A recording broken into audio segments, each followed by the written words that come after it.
Hello, it's maybe a few minutes until others join us and we'll start.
Yes, I guess we can start.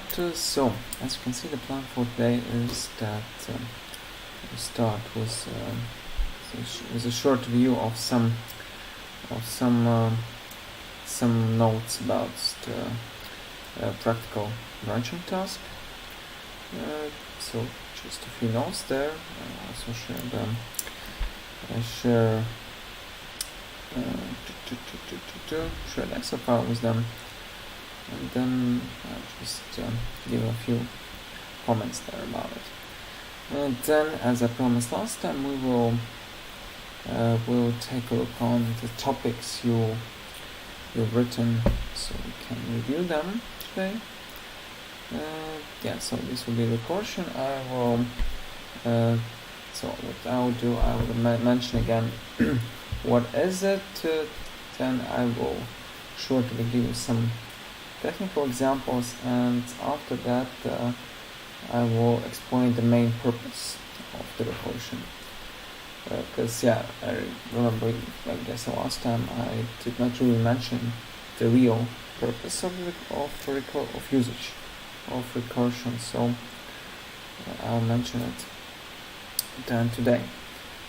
So then about duty arrays, so I will again shortly explain what is it, and also I will give you one example which will hope will make it more clear.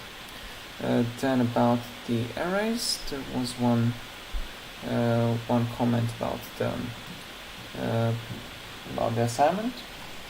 This assignment, so we'll take a look on it. Try catch, I will shortly explain the syntax of using try catch, and also shortly explain what is try catch. We will have a separate topic on it, so at this point maybe we will not use it as much as we will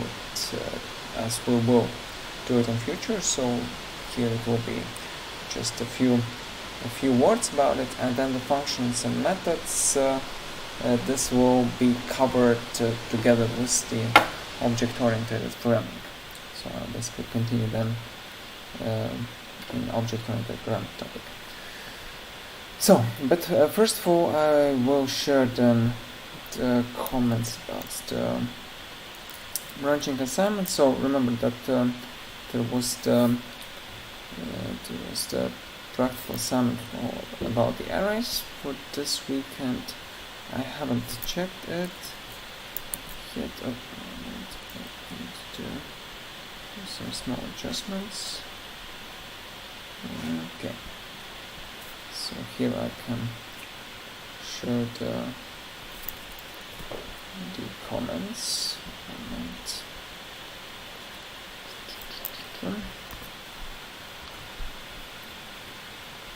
So, and let me maybe then shortly go through the comments. So first of all, I see the comment is called.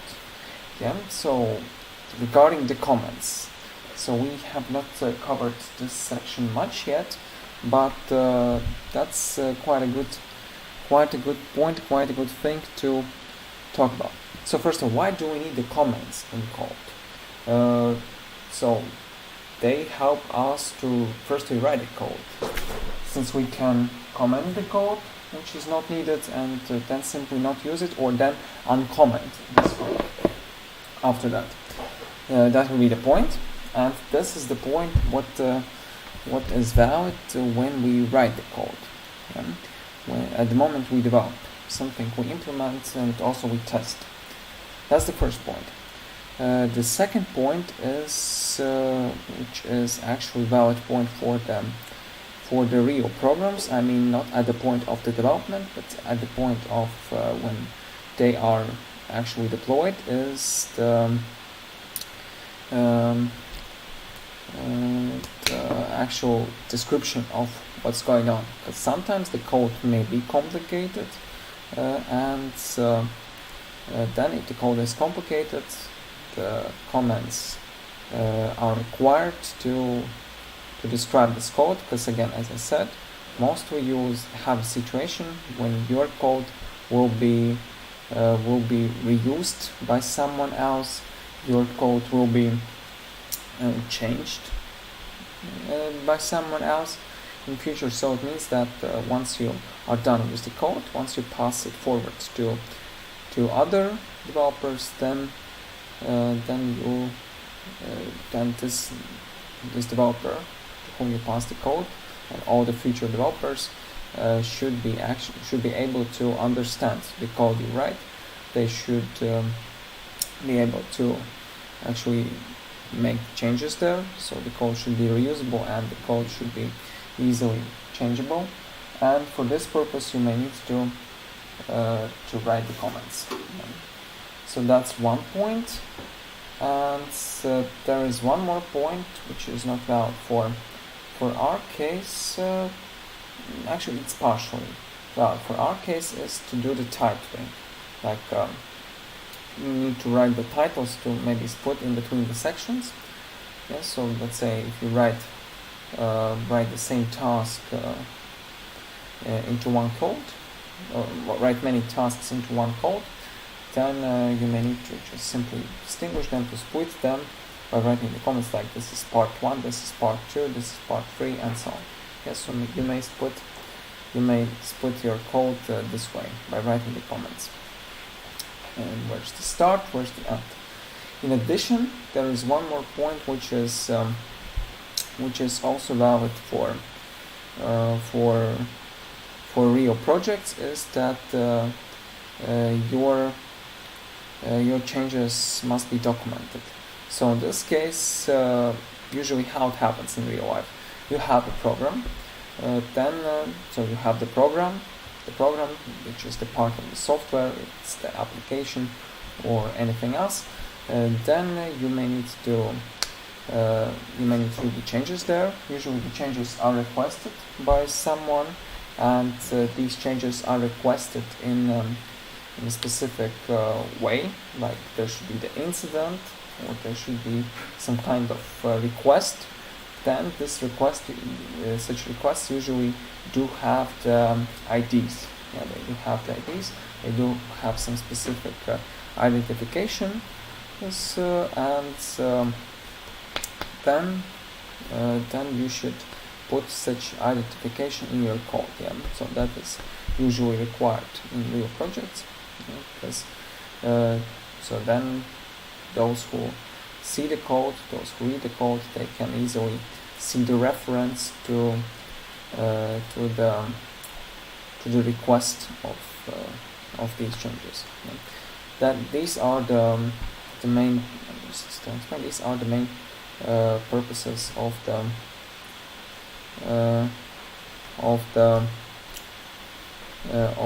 coding. So the code formatting. Means, so that's the question I asked to see. The code formatting means that the code is properly formatted. So you should. So then that would be. Let me open the Visual Studio Code.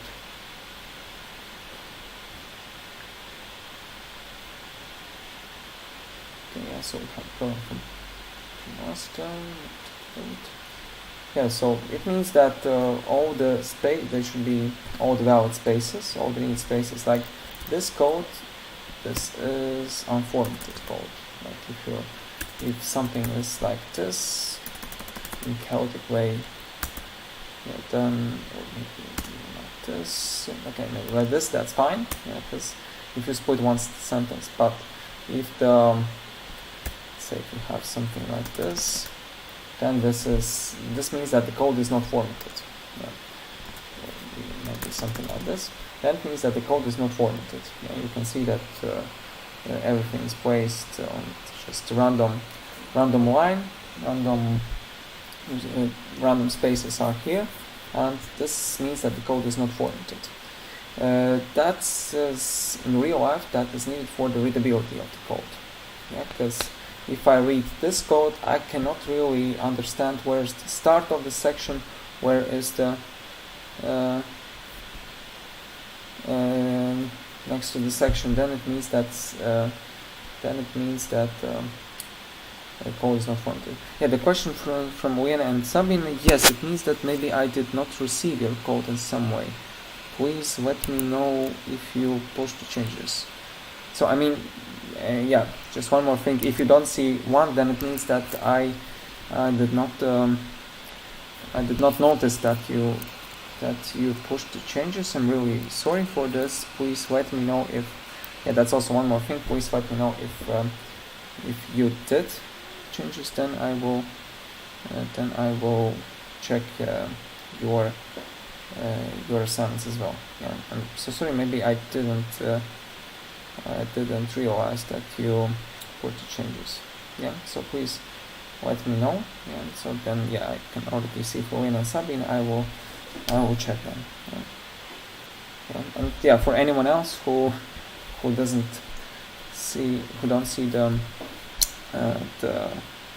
mark that the assignment is done, then please let me know. Yeah, because sorry, I tried to check everything, but maybe something was missed at that time, or you maybe notified me after that, and then maybe I did not check it after that. Yeah, so please let me know. Yeah. I will definitely then double check it. So I mean that's fine.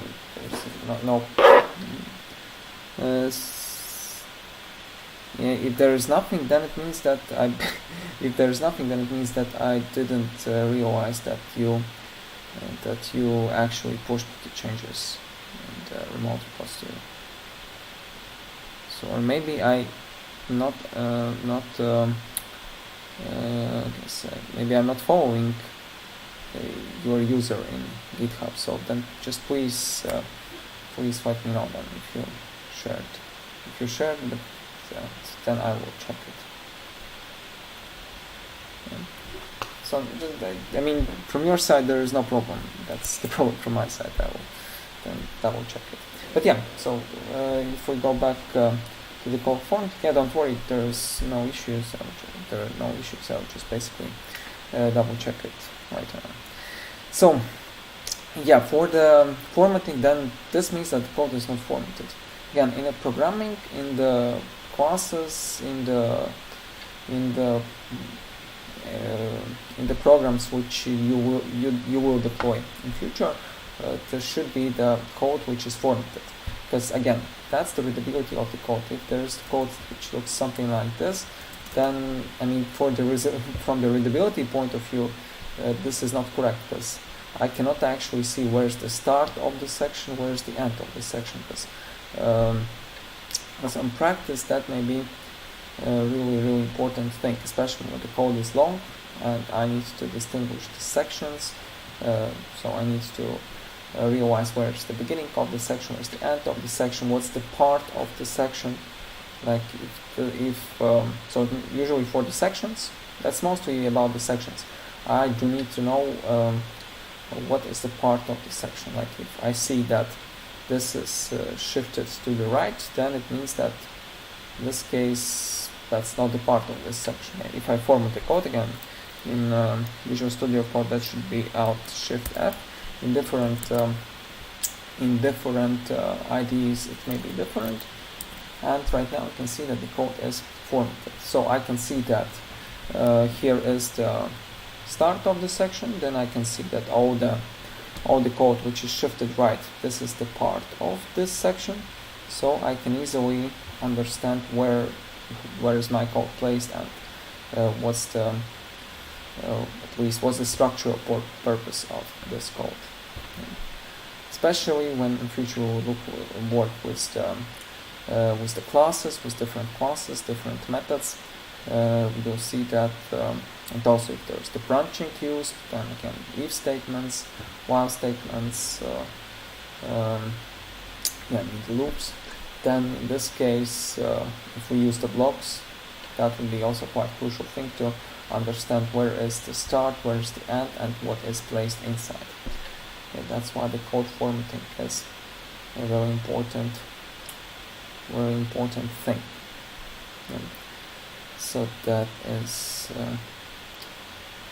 what's about the code formatting. For the day validation, there was, that was not mandatory, just in case, remember that you had to count the days, so you had to determine the days. Then there must be some kind of day validation for the months, whereas I also remember for the if there's 366 days or 365 days, such things. So that was just a small note on this one. Commented code, and so regarding the commented code, that's where I actually started. When you have the final part of the deployments, then there should be not. That's not the mistake. That's just the thing which will help you in future. In the final version of the code, we do not normally keep the commented code. If there's the commented code may only be valid if you, on practice, let's say that you have the code, right? So there's the code that is already deployed, used in the actual application or software or whatever it is. And then let's say that there's the new change required, and then the code is changed as well. So in such case, it may be valid if the previous code is commented out, and then the new code is written. So in such case, when we have actually the new version of the code, the new version of the program, then such a case is valid.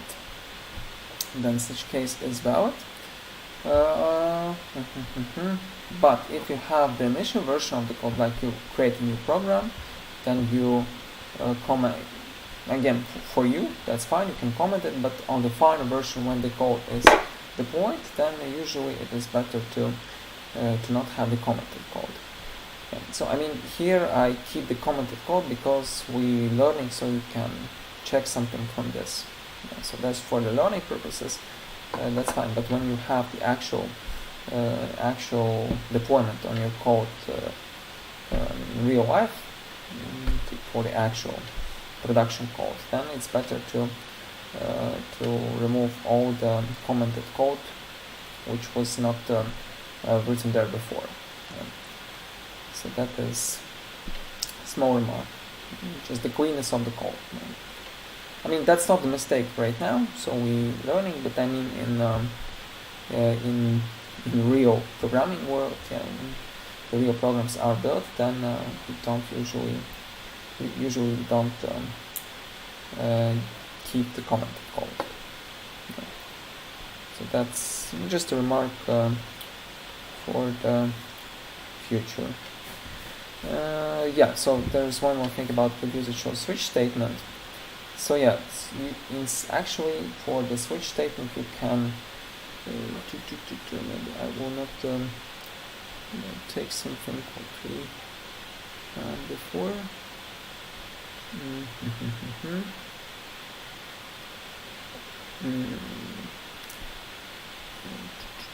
That's for the branching. Take a look.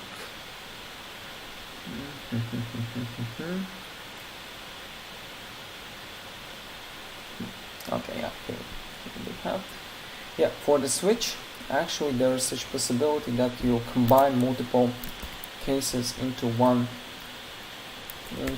part. Yeah, so in this case, like if you don't have break, if you don't have the code written inside, then it means that like if you have like this case will cover all these three cases. Yeah, so if you don't have break, if you don't have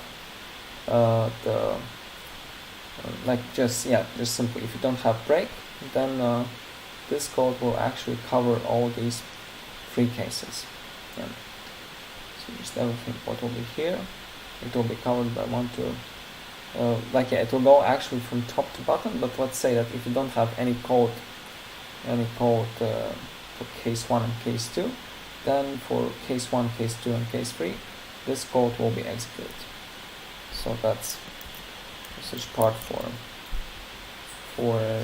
switch statement that is valid, and I see that some of you already used it in the com task. So that's good. And there is nothing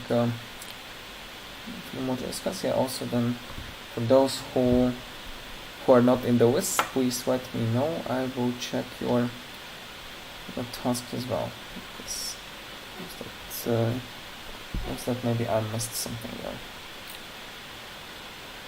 Alright, so that is it then about the algorithms, about the branching task. If you have any questions, please let me know. And right now we can move to the topics you mentioned in the spreadsheet. So first of all, that's the recursion. As you remember, we had one example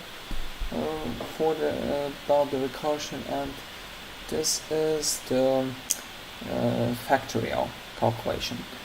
So let me check. Okay, here was it. Here it is. And yeah, so what did we have here? Here we actually have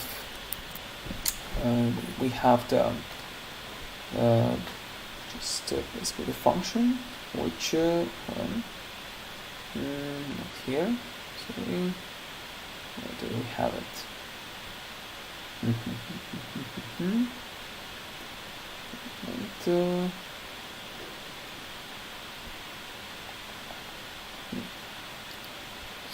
where do we have the calculation of the factorial? Quickly check.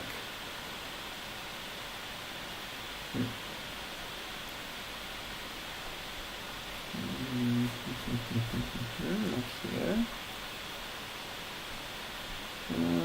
Okay. Really... okay, that's really good. Yeah, the factorial. Here we did write the factorial method, and basically from here you can see the main pointer, I would say, to the calculation, to the recursion. So what does it mean? It simply means that there is the function, the method which calls itself. So that's the first pointer to the fact that we have the recursion. So that's the necessary condition for the recursion, that the function should call itself. Yeah. So that's the first point. Recursion is what calls itself, and there is one interesting thing actually in Google. So there is such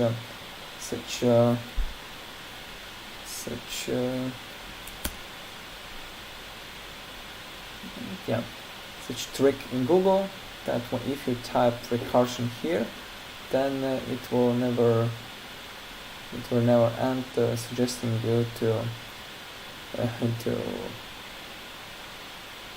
type and repeat this search for recursion. So that is such a small trick of the recursion in Google. So if you type, then it will endlessly repeat it. And that's the thing that the function calls itself. The function calls itself. Yeah, so that's the first part. And so let's maybe take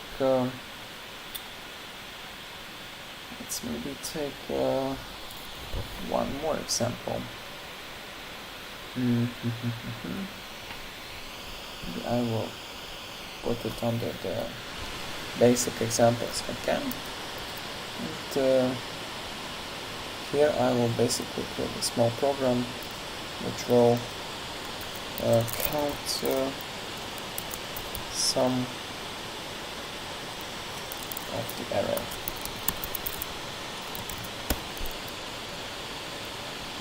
Copy paste some code from here. Then that will be count sum array. So let's count the sum of the array using the recursion. So what can we do? We can let's say create a function so that will return sum and some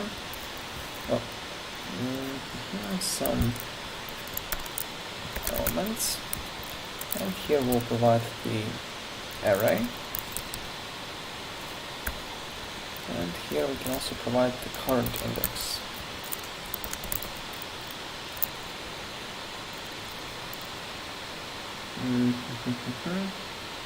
Yeah, current position. So we can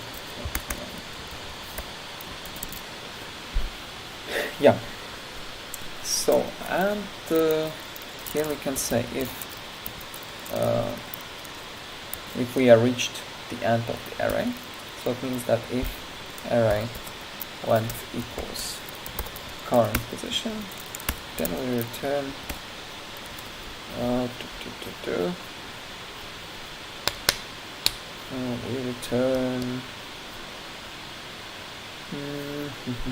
we actually return the current sum. One moment. No, actually return 0 in this case. Return 0. Otherwise, we can move forward. So we can move forward. It means that first we then it means that we return some elements. That would be the current element, the current position, plus some elements, and here what will we do? We will pass the same array, and we will increment the current position.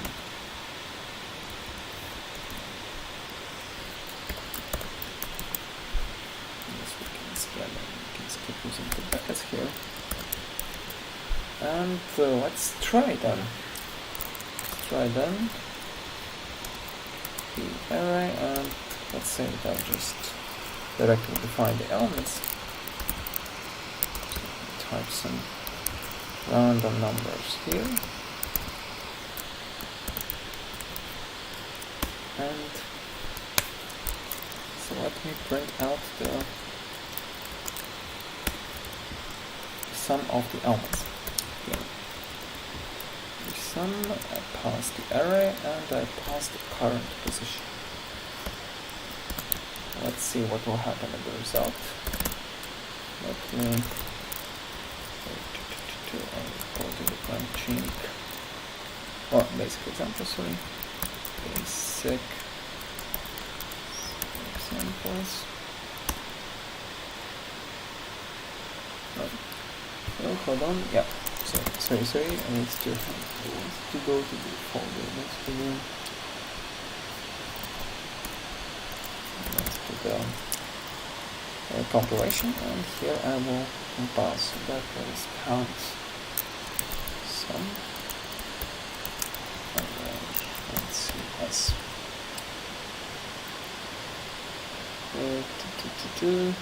Oh yeah, of course we start at 0. Okay, definitely we start at 0. That is our starting position.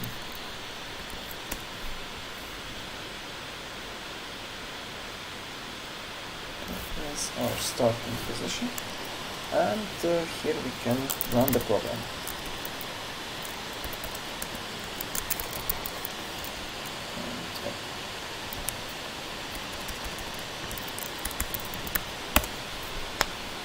Okay. So here we have the sum. I guess that is correct, right? Just let me double check. So that's 83 plus, so that is 90, so it's 102, 154, then it is 155, it's 169, 174, plus 21, yeah, that is 195, yeah. So, what happens here? Here we go forward. Yes, so it means that this function, what does it do? It basically returns the sum of the elements of the array. But the question is again how it moves. So we start at position 0. Then the function basically says that please return me the sum of the basically what does this function do? It simply returns the sum of the elements starting at the current position. Basically starting at current position when we move forward. Yeah, so it means that it basically in this case so we start again from here, but then we move to the end, and then it first we calculates the last element, then it calculates the sum of the last two elements, then it simply calculates the sum of then we get the sum of last three elements, then the sum of last four elements, then the sum of last five elements, and at the end we have the last element. So we can then double check it this way. I will what can we do? We can keep this value here, so sum, and here we can get the sum, and again we can simply put the sum here. So, and I can also print this sum on the screen.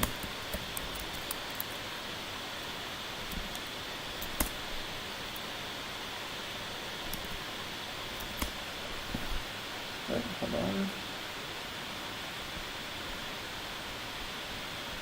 Problem.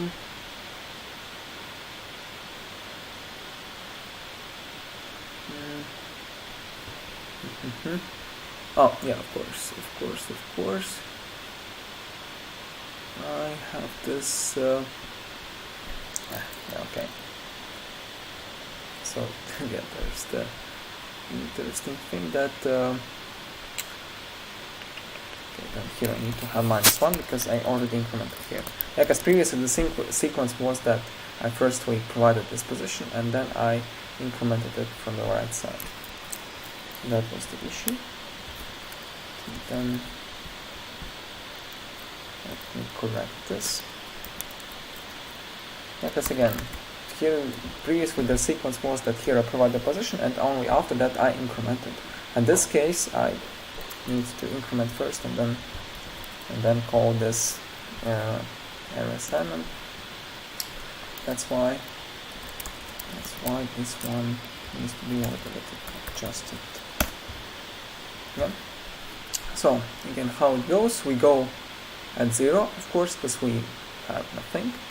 Then we go to 21. That's the first one. Then it sums 19 and 21, we get 40. Then it sums 52. Basically, it simply adds the next one to the previous one. Yeah? So we start at 0, then it adds 21 to the previous one, then it adds 19 to the previous one, then it adds 52 to the previous one, and so on. And this is what we basically, how we use the recursion here. Yeah? That's the point. That's the point. We basically go from down to the top. Why does it? Because that's the function. That's the way of function. How we define the function. In theory, we can also start from the beginning as well. So that would be this way. We start at the last element, and then we actually go back. So then we actually go back. Then here we need to decrement.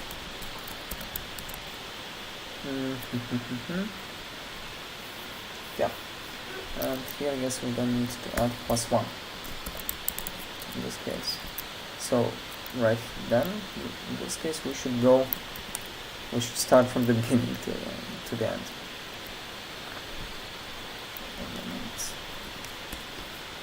Yeah, so in this case, we will start from the beginning. Hold on, I forgot the first element. So a moment, if the current position equals -1. So that is 1 point. It needs to be adjusted. Why it is -1? Because we need to count the first element, which is 0 element. That's why we need to finish at -1. Yeah. So since we need to count the first element, index 0, we will stop when the counter is -1. Yeah, so it means that we go out of the array, and that's why previously we had the went, because the went means that we already gone through the array we already gone through the array. But in this case, that's the same, but the opposite direction. Yeah, and that is basically why we start this. In this case, why we start from the beginning, because that's the point. Again, as I said, for the recursion, basically for all the recursion solution, the point will be that you will reach the end of the algorithm, and then you will basically then jump back. Yeah, so again, the idea of recursion would be that the main idea of the recursion, of all the recursion algorithms, is that you need to go through something. In this case, you go through array, and then you need to go through all the elements there, and then you reach the end. So that's the thing for the recursion. And then starting the end, you actually go back and collect everything what you get there. And the same was like in this case, we just simply start from right side to left side. There is no difference, yeah. So which place to go? So in this case, again, I start from right. I go down, down, down. This is what I have here. Because again, you can see that we start at the last position. So we start from the end. And then we basically, based on what we can see here, this one will be triggered only at that point when we go through all the elements from right to left. Yeah. So because again, otherwise, if it's because every time we decrement the current position, so it means that we go left, left, left, left, left. Yeah. And then it means that this one will only be triggered when we gone through the first element of the array. In this case. And yeah, but before we reach it, we will basically, this function will be called again. This is what you can see here. Yeah, this function will be called again and again and again, and it will only end here. So this will return 0, but what we have here, okay, so just imagine again, we gone through all these steps, and at one point we gone here, so it means that it will return 0, so it means that this thing will return 0, but actually it will also add then the previous element before, and it will be returned. So again, then we are, in this case, we are here, yeah, so it returns 0. This is what we have at the beginning. Okay, so that's the first thing. It returns 0, it is printed here. Then we have the sum, which is at that point, it is 0. We added then the first element, which is, it means that it's minus 1 plus 1, it's 0. Okay, so it adds the first element, then simply means that from the previous iteration, again, please remember that we go again here, because we just, we have all the steps here. Then this one will return, as you remember, we had this 0 plus 1, okay, so this one will return 1. This is what we have here, we print it here. Then again, we are at this iteration. This iteration will return sum plus what we have, sum, which is 1, plus the element what we have here. It is 83. So this one will return 83 plus 1, which is 84. We go here again, back to the back from the stack. Then we get again the sum, which is 84. It is printed here, and so on. Then it gets 84. It adds 19. So we have 84 plus 19. It's 103. So again, this iteration then is already over. Then again we go back, and we are here on the previous iteration. So that is such kind of the loop. And yeah. So and now the question from you. So is it clear how does it work? So are there any questions on this algorithm? How does it work? So I'll maybe try to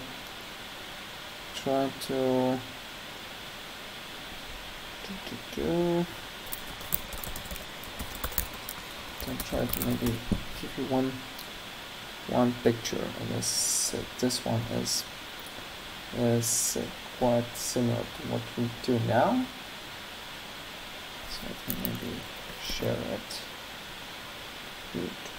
Yeah. So that is this picture. Yeah, I just shared it in chat. Will be quite representative, and maybe this will help. Because again, the function remains the same every time we need to return something, and this is basically what we return. Yeah, at the end. And yeah, the question from us, but if there is decrement of the end, the end a plus 1 should return the same. No, because every time again at this point, the current position, it will, in this case we don't pass it by reference. So when it is decremented here, then it will be the same decremented here. Because at the end, this one will be different. Yeah, for each function call, it is different. Yeah. Because we started at length minus 1, so it means that here it will firstly be firstly here it will be length minus 1. Again, this will be length minus 2, so plus 1. It will be length minus 1. Then it will be decremented, so it means that length minus 2. Length minus 3 plus 1, that will be length minus 2, and so on. Yeah, so it will not return the same. It will not return the same, because again, we start at length minus 1, and then we go deeper. Every time it will be decremented. At the end, it will reach minus 1. So this one we do not simply count, we return 0, and we go back. Yeah, and every time this will be incremented, but again, for each loop, like what you can see in this picture, what in the scheme what I shared you here, it has Like we have the function calls. Here we have the sum, here we have the sum, here we have the sum. At this point, the position index is different. I mean, here, in our case, here we start at 1 minus 1. Then at this point, it will be, in our case, 1 minus 2. Here it will be 1 minus 3, 1 minus 4, and at the end it will be 0, and at the last end it will be minus 1. Yeah. So the position for each stage here, the iterator current position is different. Okay. That is the point. Do you have any questions about this algorithm, how it works?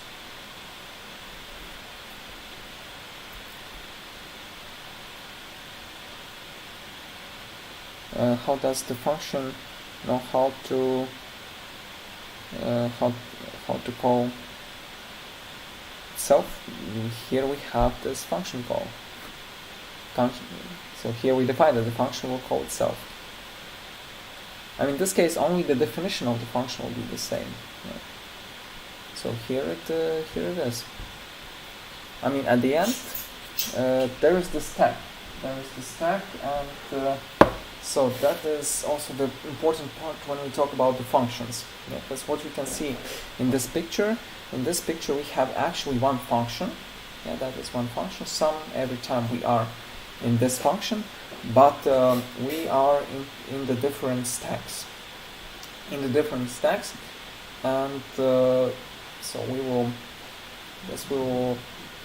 we already had some, I already mentioned about it a little bit about what is stack and what is heap. There's stack and heap memory. Heap memory is basically what is located during the execution of all these calls, but the stack memory is that what is allocated for each stack separate, the stack call. So it means that here we have one kind of variables, one kind of memory allocated, then it will have the values, the variables, actually the memory which is available only from here. It is not available here. Then here again we have the variables, the memory, the values which are available here but not available here and here. And this is what is called the stack memory. And yeah, so each this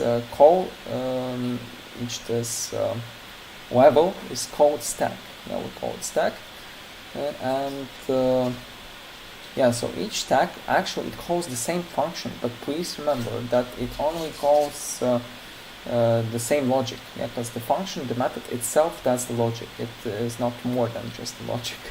And so it basically just you should know that yes, the function calls itself, but it actually, in fact, it only calls the same logic. Yeah. So despite the fact that the method is the same and the function calls itself, the only similarity is the logic. Again, just imagine that only the code is the same, but all the other things, I mean the array, again in this case, yeah, we pass only one, in this case we pass only one array, yeah, that is not changed, but the position is actually changed. Yeah, so at each stack here, the variable position memory will have different value, and these values are not related with each other directly. I mean, of course, we write the code that they are related, but from the technical point of view, from the program point of view, they are not related. Okay. So that is the point. And so if you have more questions about this algorithm, please let me know. But in fact, what I want to say now is why the recursion may be needed, and the answer is hidden. The main answers. Of course, you may find different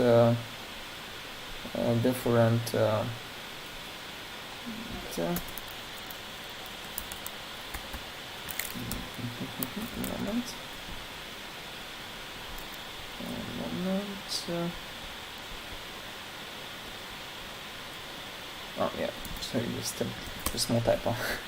And yeah, so the key. Moment. Cut.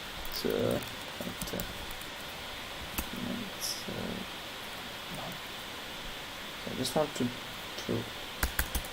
type the graph. 1 minute. 1 minute. It takes.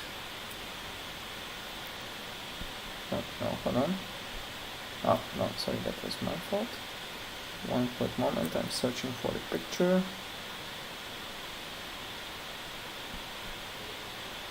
Searching. Oh yeah, okay.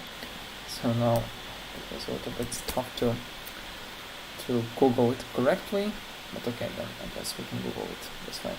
So that's the key. That's the key. When, in which cases we mostly use the graphs.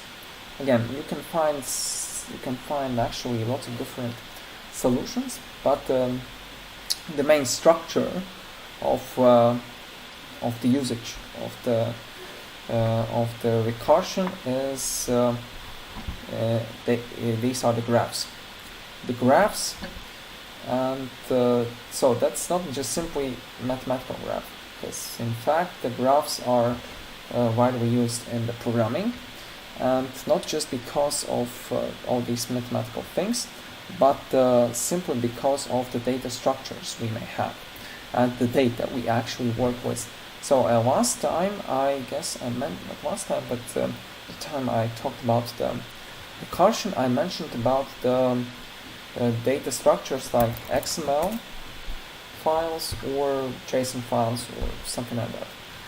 Yeah, for CSV files that may not be the problem, but for XML files we may have something really complicated. Not this case. Let's say maybe some crazy XML. Crazy example. Just a large XML.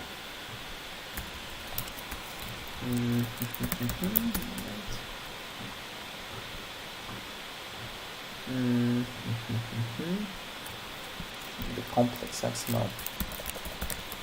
That is actually the example from my life.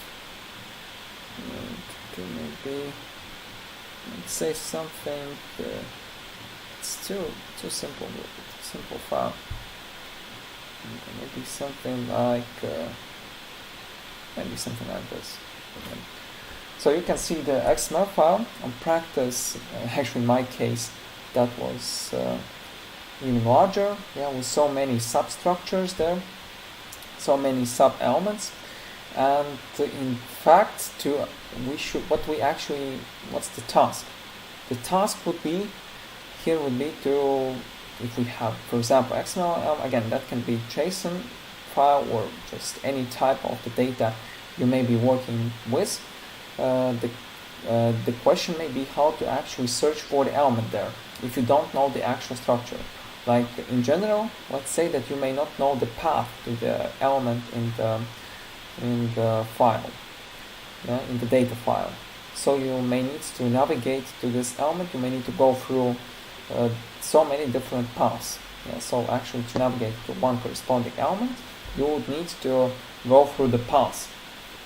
Yeah, and this is basically what usually the graph theory is about. Yeah, so because in graph theory you may need to go through the graph, yeah, to navigate through the many different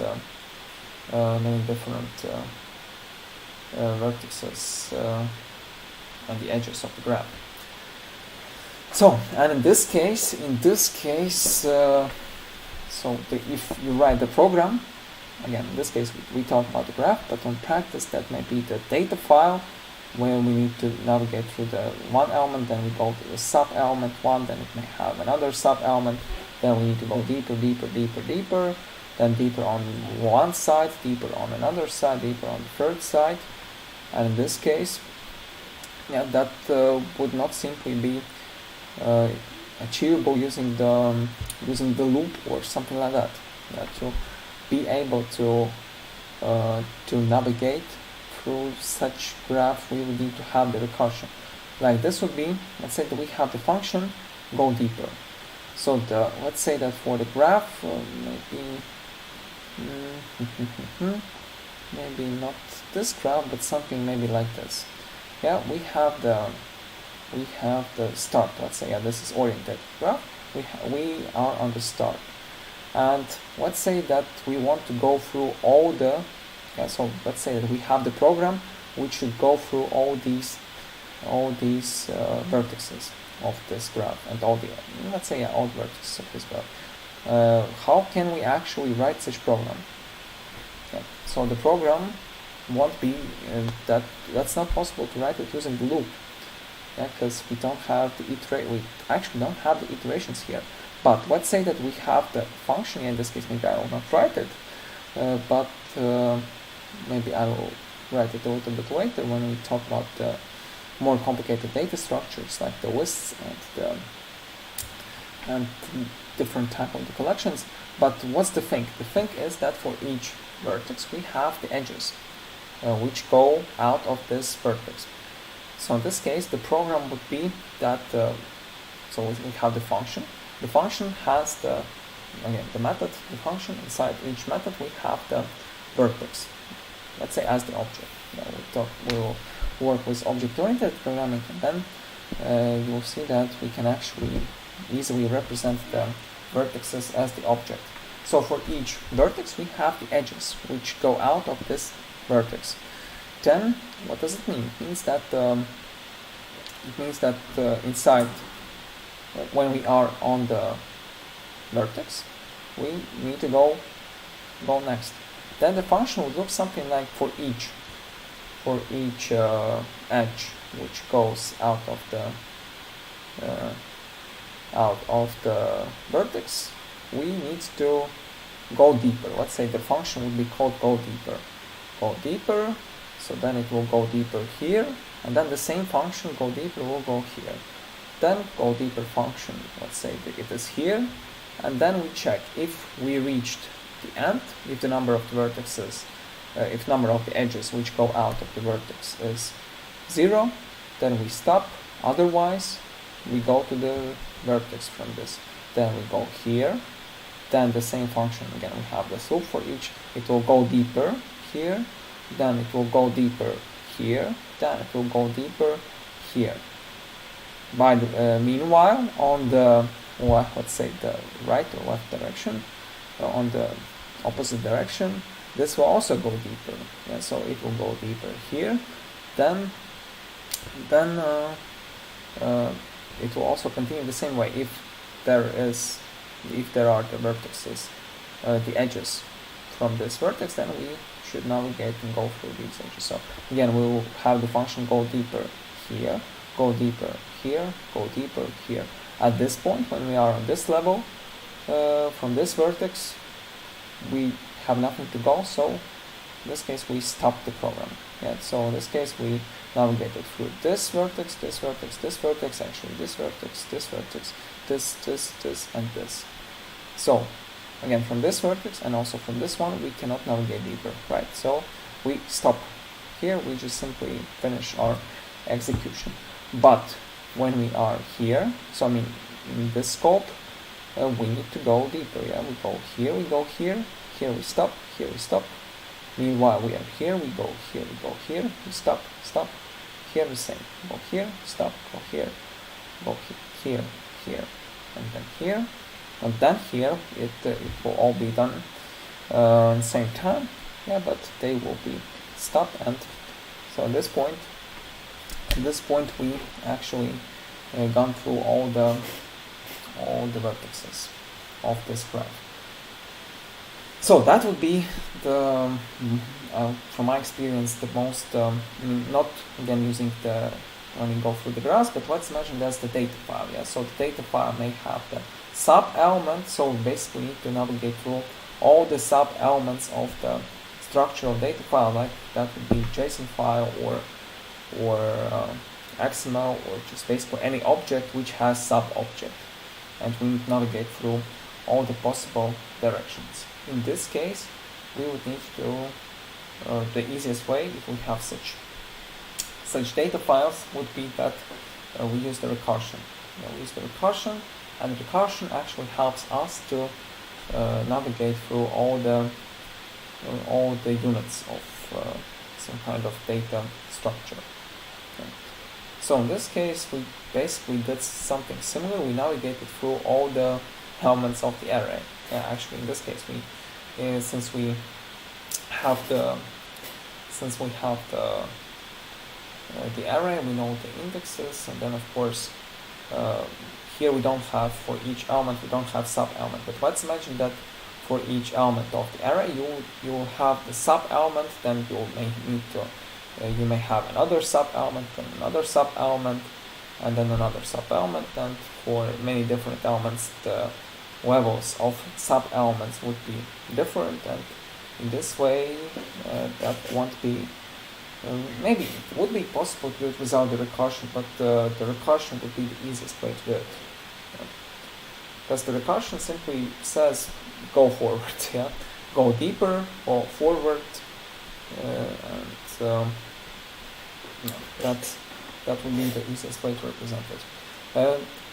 So when we talk more about object-oriented programming, I will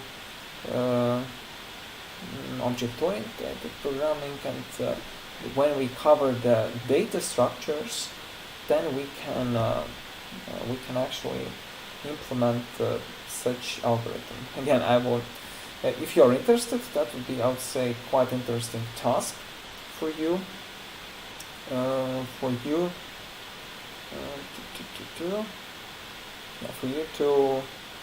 to implement, because this is, I would say, that's this quite interesting thing. And if you create a program which creates the graph itself as an object, then for each vertex you will have you link in some way, you link the list of the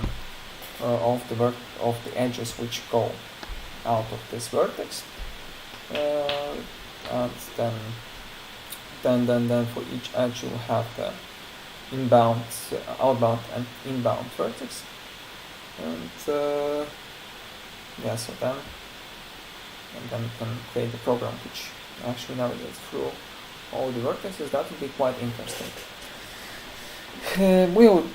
We'll do it together, so maybe just to not make it complicated for you, because again, at the beginning this may be a little bit complicated, but once we go through the topic about data structures, we can do it together during the session. And I would say this is quite interesting thing to understand the recursion. So that was actually about the recursion. So hope it wasn't too complicated. Do you have any questions about the recursion? Yeah, the main thing would be that this is something when you need to go deeper, and at some point stop. Like here, we go deeper, we stop at some point. Deeper, we need to go through everything, but stop at some point. So that would be the most usual way where the recursion is used. Okay, do you have any questions? Okay, then maybe you can prepare the questions during the break if you have such. And let's meet them in 10 minutes.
Okay, let's continue. So that is about the recursion. If you have any questions, please let me know.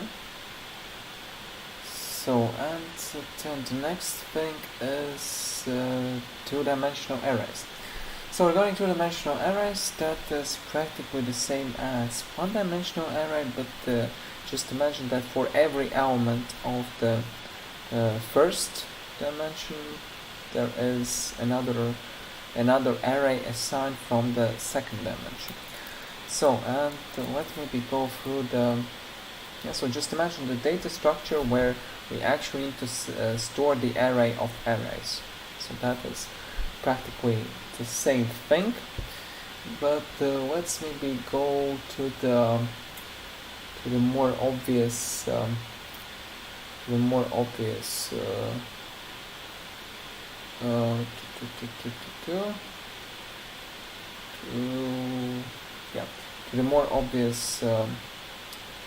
example, and that would be the table. Okay, so let's say that we want to represent the table, like how the table looks like, the rows, and there are the columns.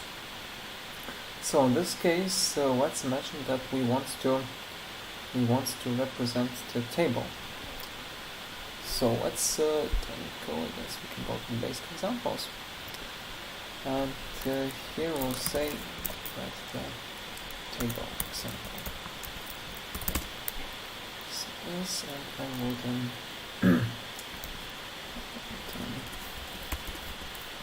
write it here.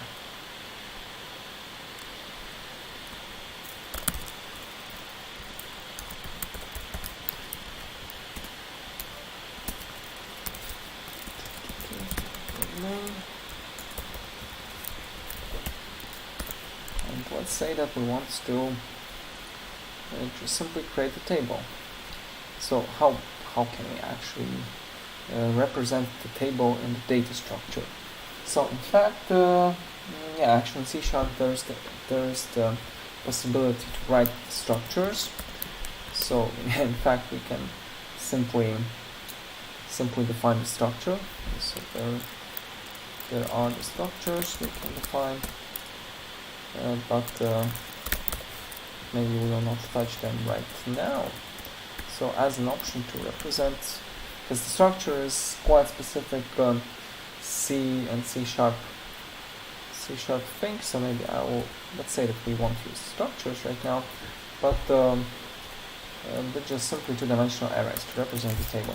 So let's say that we will have the array of strings, and then I'll define it this way, give it stable, and we will create this table here. So let's say it will have, let's say, 4 rows and 5 columns. Okay. So now we will basically have it. We'll have it, and so let's say that we store the data then. Let's say we have first row 1, so we will fill the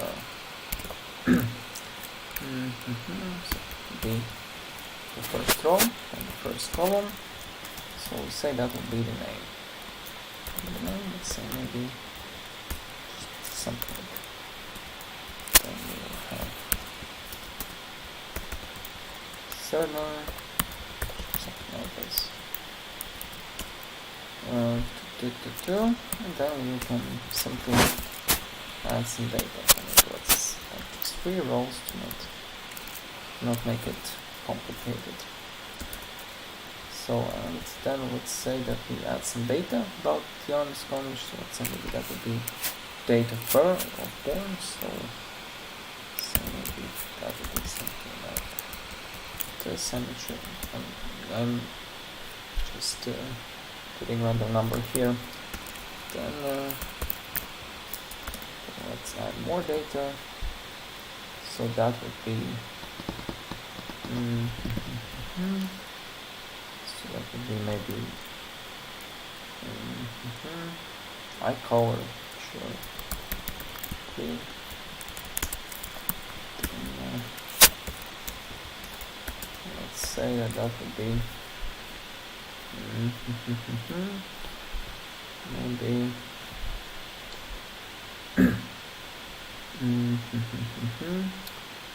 sure. Can I put here information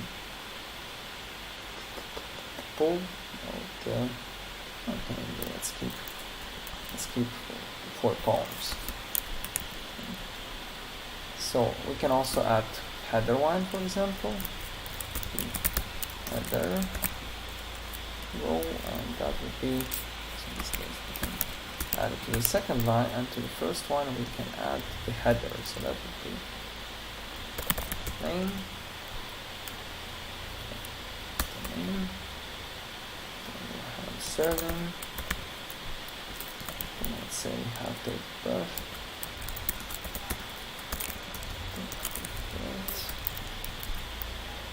and then let's say iColor. Just any information. So in this case we define the header line, the header row, and then have 2 lines. We can add the second line, and here we can add more information. So that would be some number word.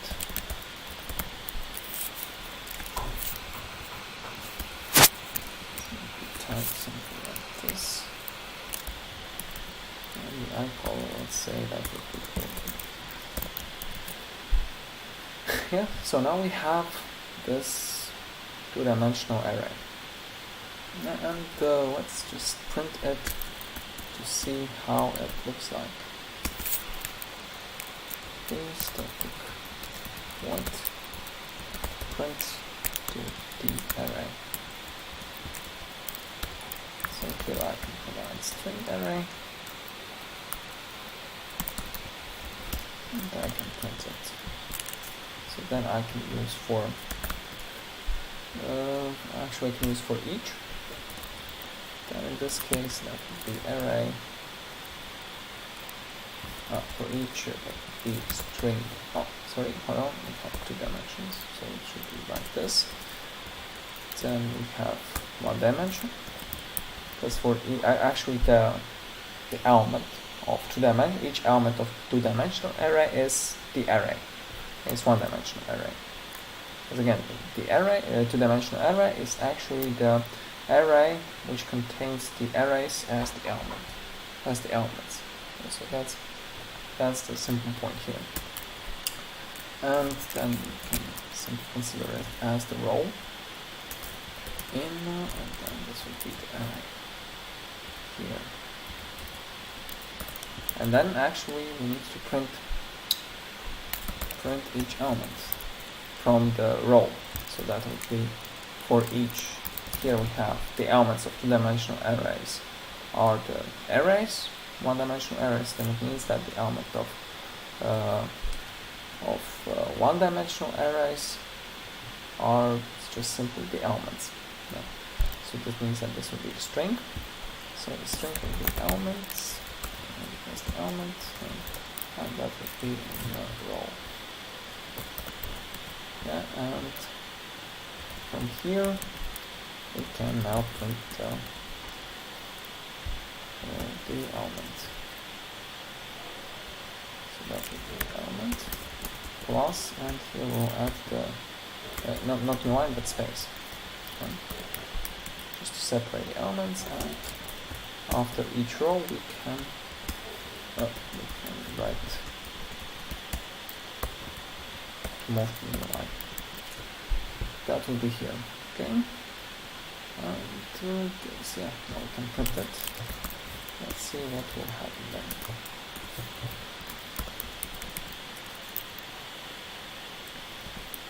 So let's compile the code. Oh no, that was a different one. Sorry.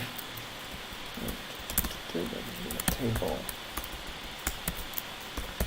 and samples.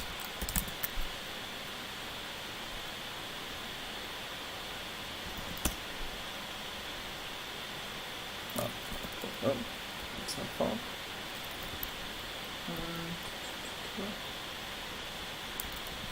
We are under the same folder.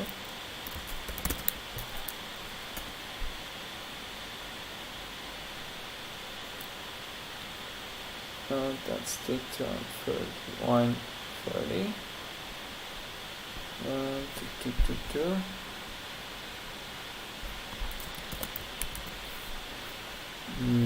Oh yeah, hold on.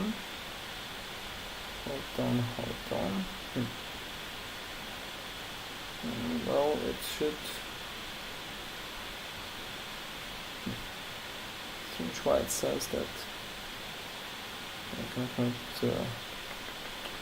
in this case we can simply. Okay, in this case we can use 4 for int I equals 0 as less than the length of the array, then I plus plus, and then here we can basically define the role, the string, and that would be array. Oh no, sorry, that would be role, and role will come from the array. Element type. Okay.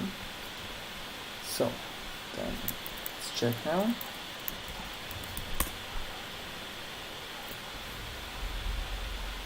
The wrong number of indexes, one inside, expected 2. That's 32. Oh yeah, of course. So should be like this. No, actually, no, hold on. Actually, array we use 2-dimensional arrays. So one moment. So that's quite, yeah. Actually, in practice, that's not maybe so usual case to use 2-dimensional arrays. So in this case, that would be. I need to access the wall line.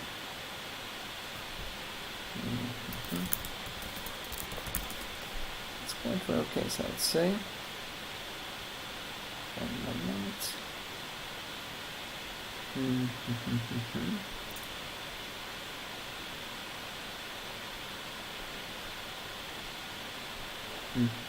Oh, I guess that was the issue for the. Just a moment. Okay, I have.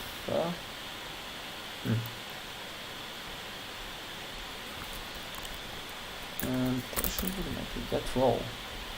Actually, I guess we did it. Sorry, we did it before. It's quite. I use 2-dimensional arrays quite rarely. So let me double check. How did we use it? Not here, I guess. Oh, not here. No, actually, yeah. Then it's to access the wall row. So there should be the method get row. And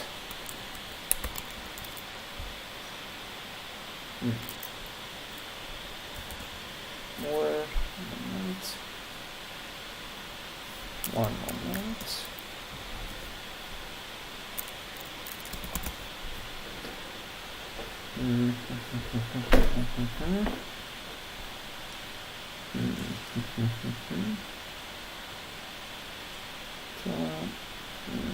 Actually, then what we can do, we can then do it a little bit differently then. Then we can skip using the row here, but I will create it this way. So then j is less than the actual size of the current array, of the row.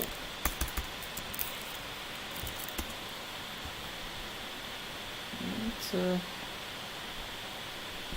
hold on, that would be the array. And yeah, so here we have get upper bound.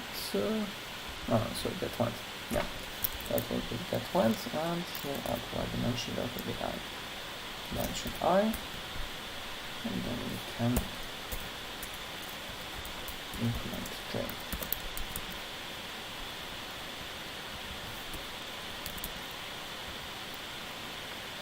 So not for each before. And then the element would be the element get so we get this get value, and that would be this one, I guess. Okay.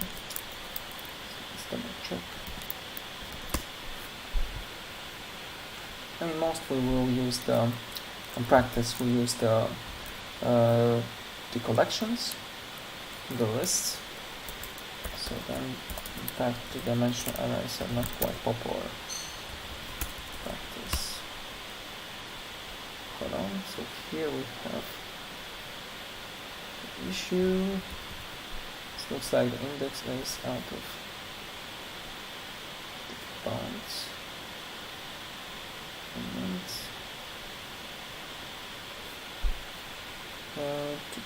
the index is was outside of the bounds of array.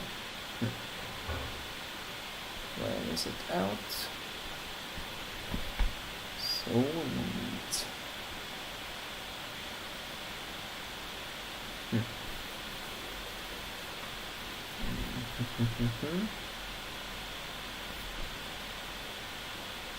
Where's it actually out?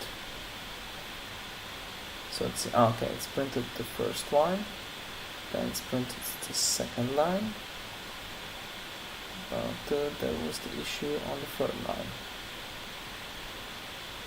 So we have j. Yeah, I is once done, that's correct. Then here we get the length, this should also be correct. Can you spot the issue?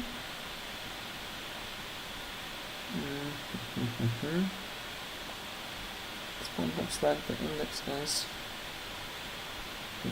strange because we do not provide the index manually. So I think should come from the program.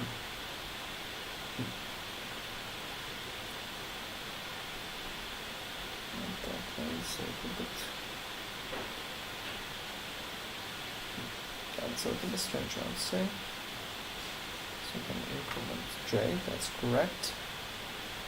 Then I is still here. That is really strange, I would say. Why do I have this? Why do I have this issue? Oh, hold on. It says that the issue comes from the line. Hold on. So one moment, we can. This one, sorry. You can see that the issue comes. Why I don't have this scrolling. Okay. So it says that we have when we call the length. Okay, get length. So main print to the array. So yeah, actually you can see here we have the stack trace. Yeah, so that's the starter. Then we have the function where the issue comes from, and here we have this factorial exception. And it actually comes from the place where we call when we call get length.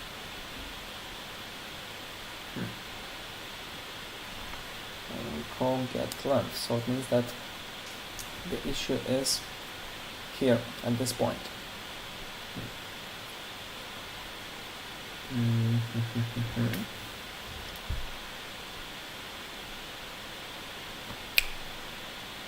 Well, it is strange. That's really strange, I would say. So again, the first one is printed, the second one is printed. Yes, there is quite easy issue. I can't really spot it. Handle it, yeah. The corresponding dimension. That would be correct. I would say.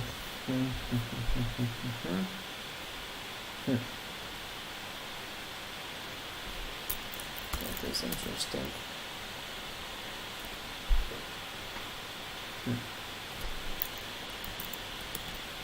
Okay, then I will then keep it, but the idea for two-dimensional array is that so we can, it simply means that for each dimension you have for each element there is the array defined.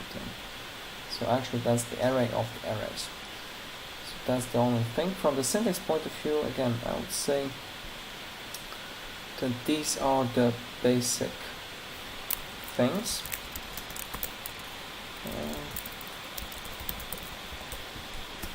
These are the basic things, but in practice, you'll see that we'll mostly use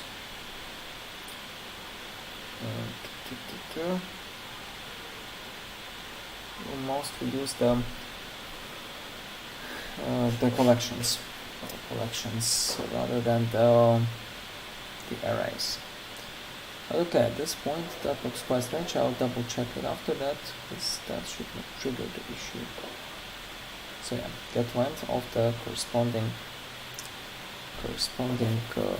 dimension.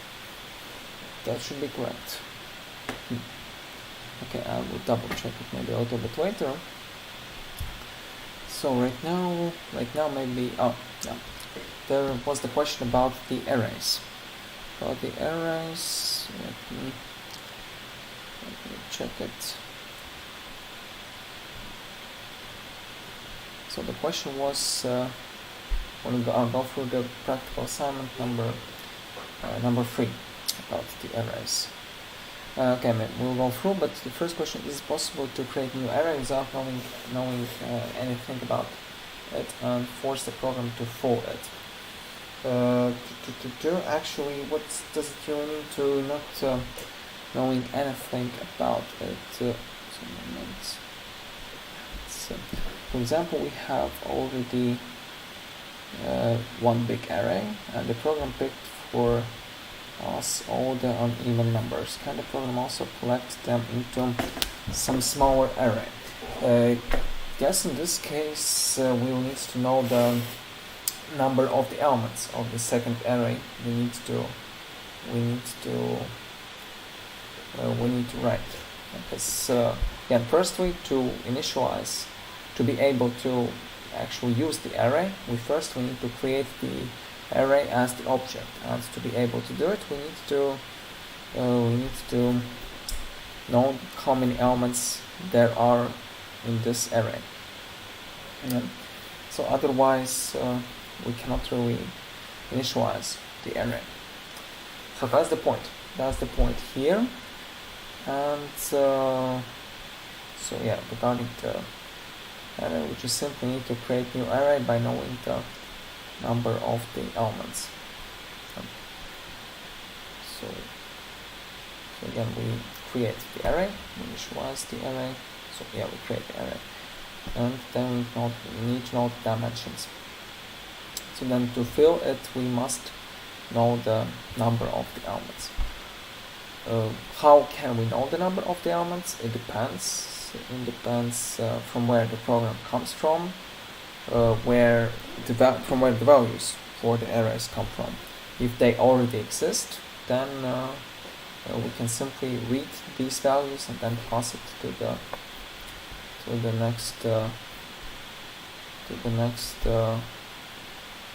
new array. So, for example, here, some sub-array.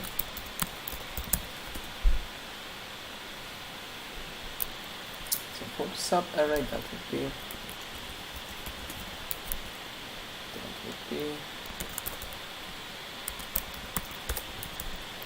this way.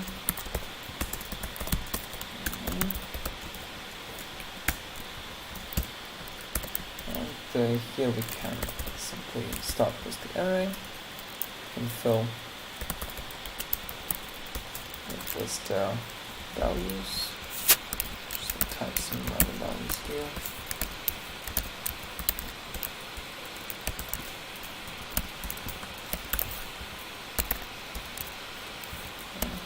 So then we can say filter out. Actually, we can apply the filter. Yeah, we can call it as the filter. But let's say that we will take only even numbers from here. So, but actually to do it, then we need to be able. First, we need to check out how many uneven numbers there are. So that would be that. Say count the even numbers. So we obviously start with 0, and then we go through all the elements of the main array, b for each element in the main array, and then I check if this is even number, so it means that the modulo 2 is 0. Then I increment this counter, count even. So at this point I need the first hoop to find out how many elements there are. So in this case they're needed for the next array. So in this case that would be that I define a new array, so it would be, let's say, even array. And here I know how many elements there are. Yeah, first of all I need to check if the number of the elements is 0, then there is no need to proceed further. I will return I'll simply close the program. And if there are no elements for new array, program to be finished. So, and here I can initialize, I can create a new array. Then this would be integer, and here I have the number of the elements. And so now I know how many elements I need, and then I can simply create the same, copy paste the same loop, but now I will add the element to the new array. Of course I need to have the index in this case, so that would be that set index. I started 0, and then of course that would be 0 here, and we'll increment after that. So, and that's it. Yeah, unfortunately we need two loops, so in this case for such structure, when we use the arrays, there is again, there's no dynamic way we can change the dimension of the arrays. We'll see that we can use some kind of collections later on when we talk about data types, but for the arrays we don't have such option to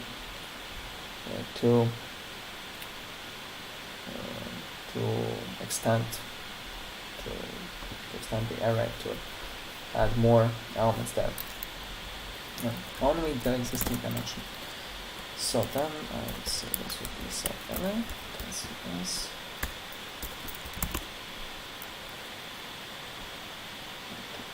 what's the problem? Of the program 910. Oh, hold on. So just point instead of comma. Check again. That's one point. Another point is 926. Oh, yeah, of course. I forgot to put the element to the array. Yeah, just in case you want to check out, you'll see where is the issue. You can see the line mentioned here, so that's line 26. so I can easily now get my 26 and then check out where the issue is. And 30, that's the, if I'm not mistaken, that's the position, the column. No. If I'm not mistaken, maybe I'm. It looks like I'm wrong here. Yeah. Oh no, I guess that would be correct, because means that position is somewhere here. So I guess that's the column, if I'm not mistaken. But yeah, so I'm usually just searching for the line. Yeah, the line is 26. So I can easily navigate here and see where's the issue. Okay, so everything is fine now, and we can compile the code, we can execute it, everything. Oh, of course, I have not printed anything. Okay, so let's print the array, and simply use for each and print the new array. So it will be even array, and also for each integer, and that would be, I will print plus simple space. Let's recompile and run the code. Okay, so now only I have 32 repeated 3 times, but that's fine. So in this case, so that's the smaller array, that's the sub array. In fact, you can also do the copy of the array, but in this case it can be copied from one position to another. So let's say that would be actually the forming. So another option would be that you create another sub array, and this will then be, that will be the main array, and here we can do a copy too, and in this case that will be the void, so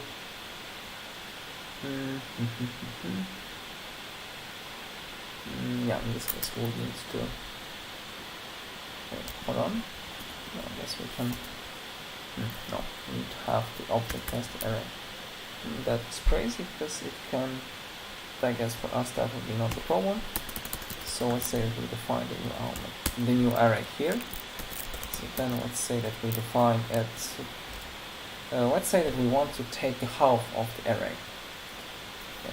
Then we will need to the new integer, and then the size will be main array length divided by 2.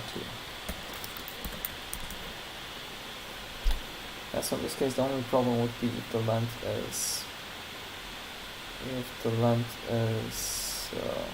1. Yes, actually no, that would be 0. But in this case, okay, that should not be the problem. This will not have such case. And so let's say that will be half. So, and then from here I can simply take the copy to sub array, and I will start at half. So this means we'll actually paste the second half. The only thing is if the number is even or odd. If the number is odd, then this will be smaller than the actual middle, and in this case that won't be great. So let's say that we will take the first half, then this will be correct. Oh, sorry, that would be the first half. Hold on, copy 2.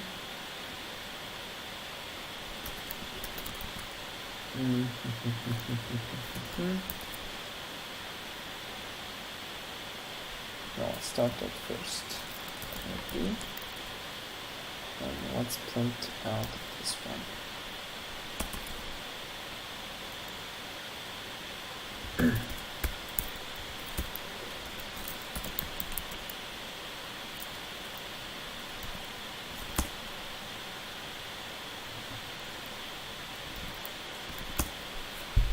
Okay, in this case, I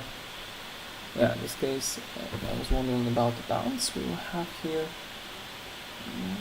So that is... okay, that was not long enough. Yeah, okay, that should be done the opposite way. One moment. Then we really have cloning. No, we don't have the cloning in this case. Copy to, yeah, then okay. We have the arrays then. And yeah, for the arrays we have copy. Okay, yeah, then we can use it. We can do it using the array. Yeah. Okay, sorry, that was the wrong one. Of course, we need to use the static method from the array class. Okay, then here we have copy, and we can check what is written here. So that's the source array. We know the source array, that is our main array. Then the second one is the destination array. Then it will be the sub array. What we have then next? Here we have, okay, source index, from where we start, and the source index, and then destination index. So the source index would be the beginning, let's say, and the target index would be this one. No, hold on. The target index, I guess, would be this one. Let's double check.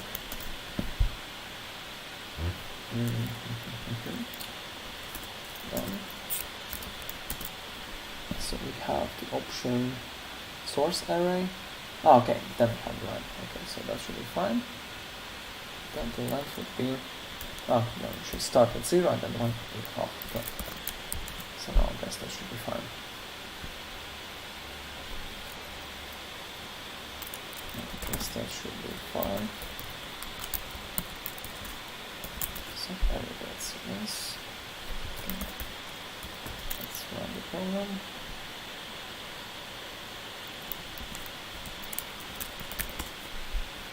Oh, of course, let's print new line. So we can print new line here. Just to move to new line. Just to make it more understandable for us. Then we can try again.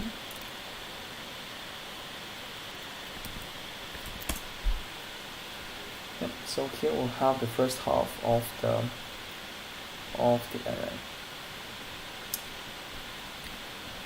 So let's be first half of the array, and then let's maybe also print the second half of the array. So array number 2. Then the length would be also the half, but in this case we'll start not at 0 position, but this means that we actually we start at 0 on the target array, because in theory we can also copy, let's say, starting somewhere from the middle. We can actually merge two arrays this way as well if needed. Then let's say that we start here in the middle.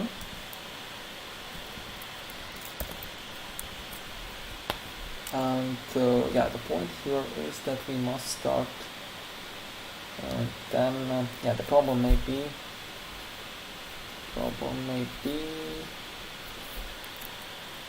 actually to be not, and we guess that is sale. Am I correct? One moment. Yeah, that is sale function. So it means that it should basically round it to the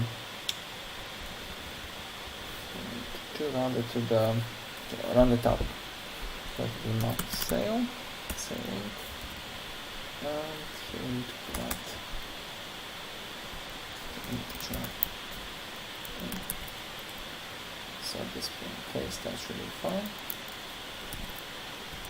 And of course, let's print out. I forgot to print it out.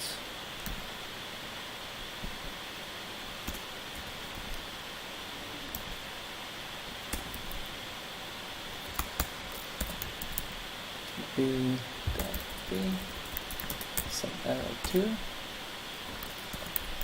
Let's check how it works now. Okay, it's over here. Okay, so it's from here.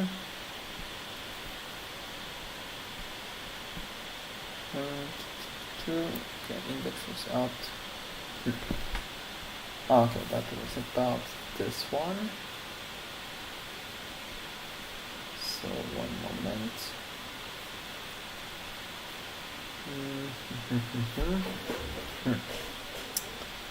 One moment. No, okay, then it should be the opposite one. Because we should. No, sorry, hold on. Yeah, so if we, in this case, we have odd element numbers, so we have 4, 5, 6, 7, 8, 9. Yeah, no, sorry, that's 10. Because then it should be fine, no? 5, yeah, then we have 10. So it means that the half should be 5, and then, okay, yeah, that's correct, we need to start -1. Yeah, that's correct, because the indexes start at 0, so it means that the half will be at the position -1. Okay. So just because the half means that that's the half, and of course, since we start at 0, it means that we should always subtract 1. And this is the size. This is the size. So this should be fine. Let's double check.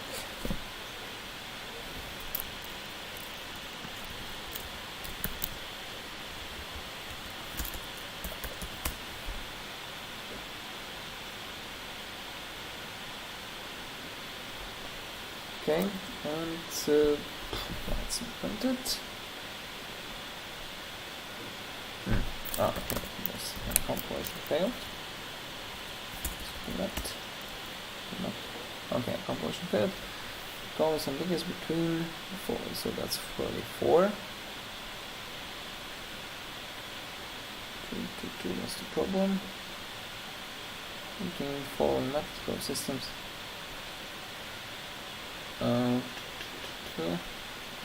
Okay, then I can do the casting here.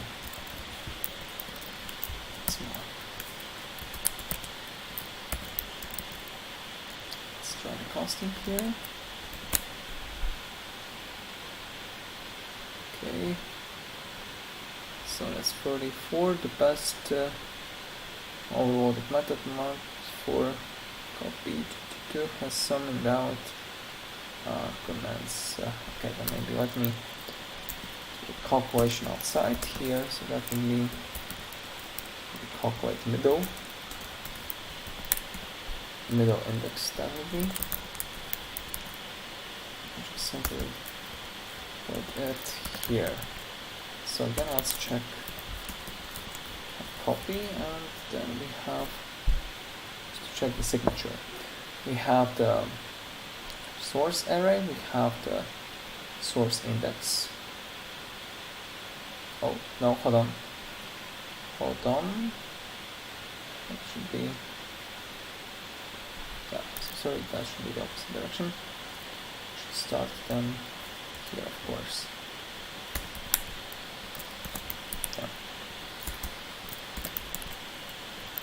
Yeah, you can check the signature. So we have the source, then we have the source index, then we have the destination array, and we have destination index.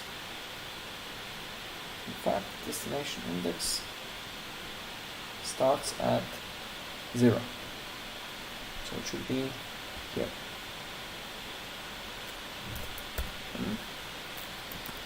Now then it should be fine. So check. Okay, and here we have decimal to integer. Okay, so here we need to then convert it to integer. So a little bit of casting, because we have decimal, but we need to have integer.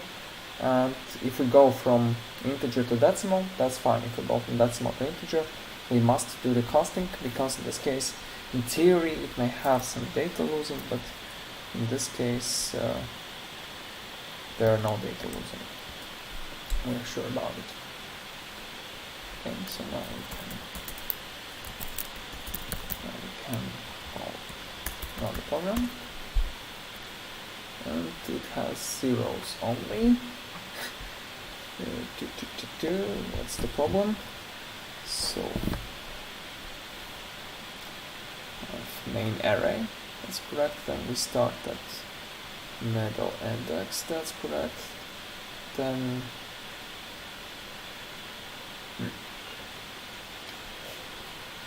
we take the it's crazy. It's the problem. Then we take the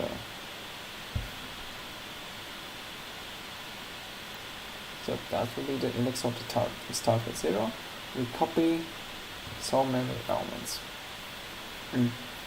That will be correct. So what's the problem here?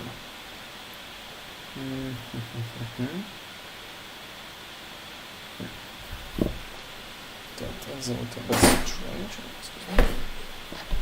That is a little bit strange. Let me double check.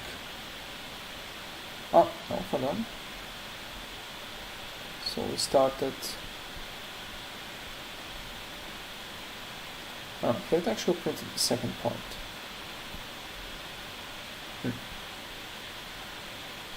One moment, why did it actually? It's strange. It is. Oh, yeah, that's pointless. I just. Yeah, so that was the wrong array. And yeah, here I was actually confused that the this array was printed, what we expected here. But actually here you can see that what happened here. Here I simply copied to this array first, and then here I printed it again here. So in this case I just simply overrided it, this variable. So that was the issue. And now let's print out. Here we can see that everything's fine. Yeah, and in this case, since I have 5 elements here and 5 elements here, okay. Okay, so at this point, it actually started at this element, but we had to start at this element. Okay, so it means that the middle index. Okay, then we should not have -1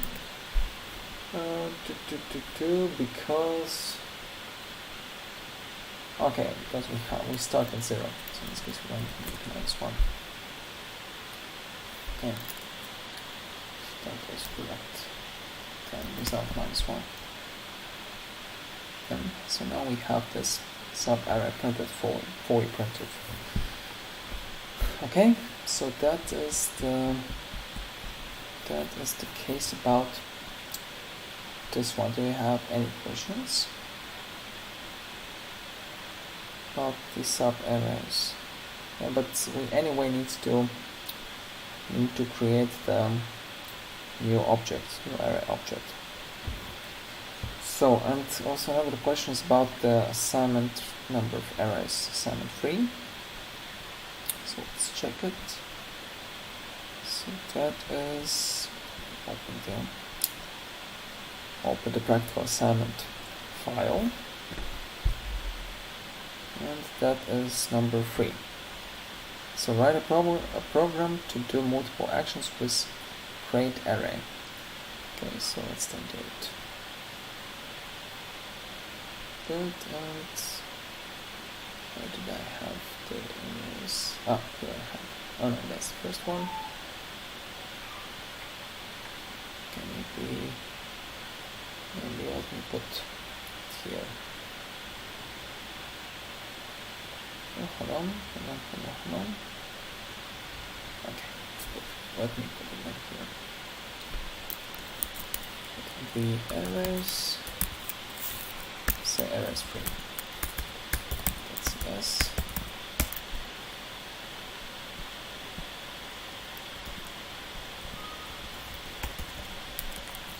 Arrays here. Arrays free. 2, 3. And here we can write the things. So first of all, that was to write a program to do multiple actions with great array. Create a byte array with length 10. Okay. So why in this case we use byte and not integer? Basically, for us there is no difference. If we work with small numbers, for small numbers we can simply use bytes if we have small numbers. This integer is needed for bigger numbers. Okay, then this is done, and then what's next? Allow the user to fill the array with user input data from the console. So in this case we can read mine.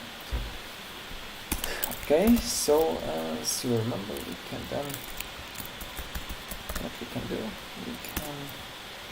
do for maybe not for each. We'll do for int I equals 0, I is less than 10, and I implement it.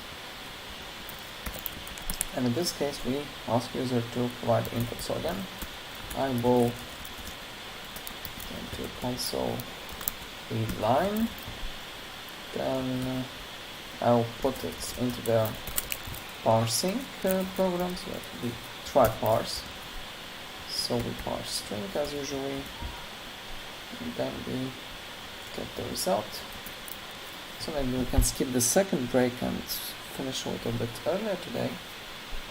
So hope that's not the issue for you. If there is the issue, please let me know.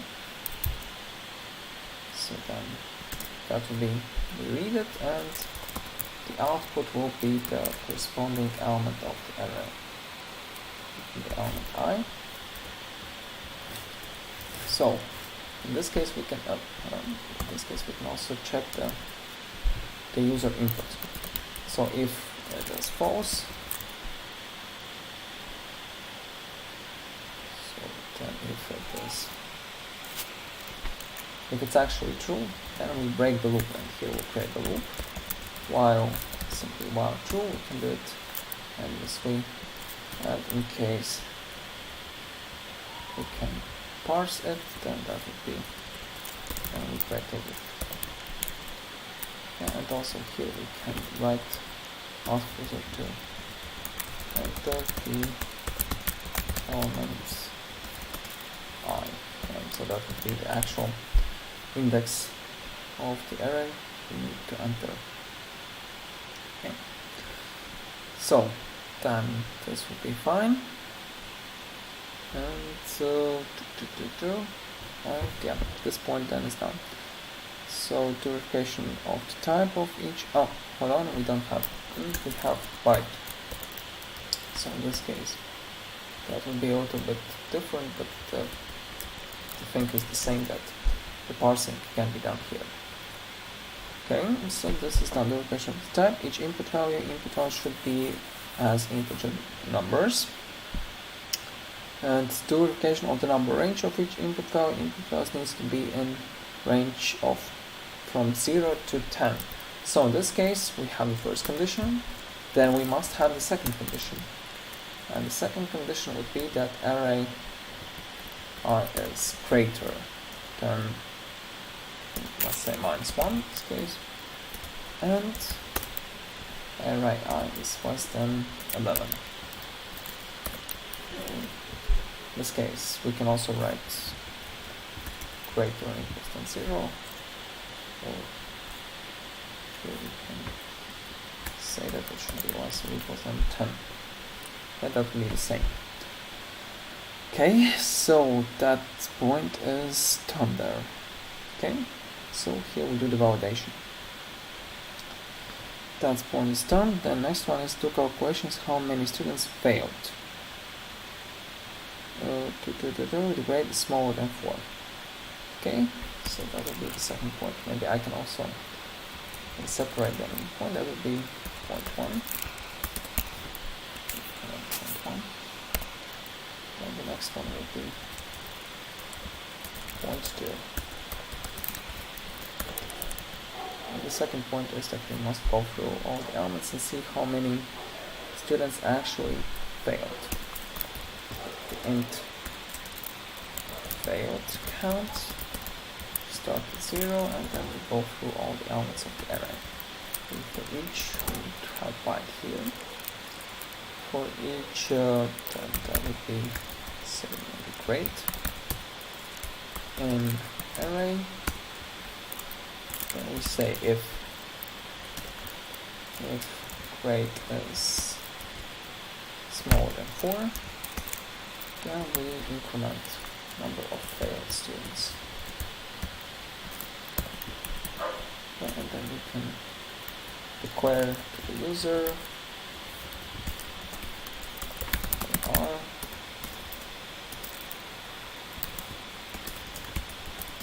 failed students.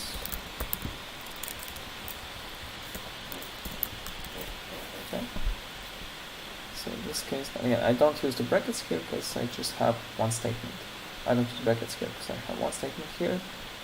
Here I have one statement if, which is here, so I don't need to use the brackets. In this case, okay. So that's point is done. Then the next one is two calculations: how many students got in grade 10. So then we can do the same, but in the same way. So then it would be, say, count A, the grade equals 10, and then we increment this count. So there are count A, students,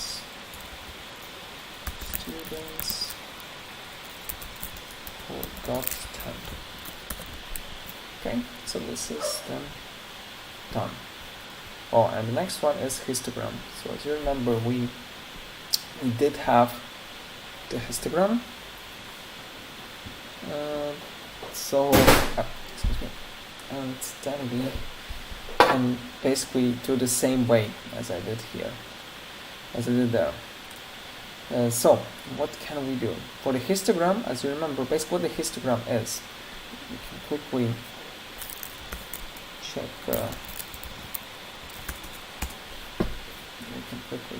So here you can see basically sequential.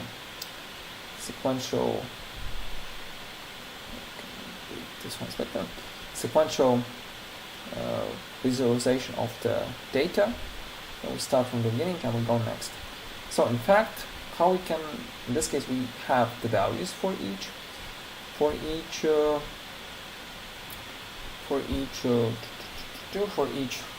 section, but in our case, we have the values. Like if we talk about the grades, then the values can be 1, 2, 3, 4, 5, 6, 7, 8, 9, and 10. Right? So we know all the numbers, and numbers are simply sequential. So let's say that in our case, we have the histogram, which has, let's say, on the x-axis we would have 0, 1, 2, 3, 4, 5, 6, 7, and 10. On the y-axis we'll have the number of the students. So that will be 1, 2, 3, 4, 5, and so on. Okay. 0, 1, 2, 3, 4, 5, and so on. So in this case, we can actually consider the x-axis as the index of the array, and we basically can represent each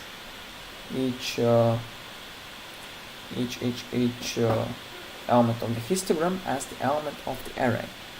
And this is what we will do now. And this is what we did at that time. So it will be point 4, and here we'll construct the histogram. So we will start at the declaration of the array. So in this case, we know that we have 10 possible grades. So that means that we look at the array which will have the size 10. Here, and the size will be 10 because we have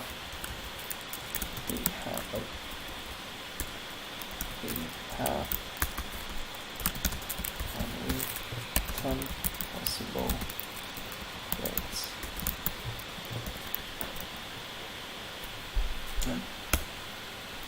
So, and then we can repeat this loop. So we can repeat this loop, and here I will simply increment the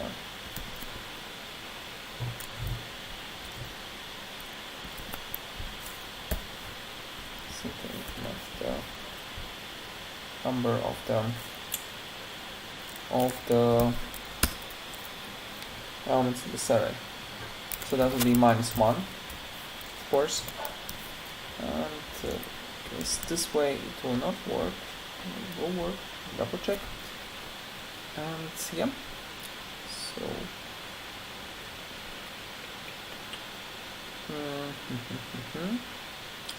yeah, so then let's try to print it. Then for each histogram, in this case we need to have 4, because we need to have this iterator. Then we'll have int I equals 0, I is less than, say 10, we can say the length of the histogram.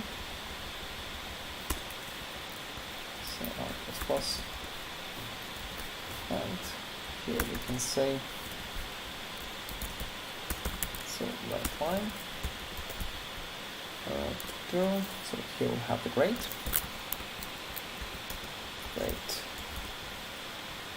and maybe we can say, how many students do we have? Histogram I plus students.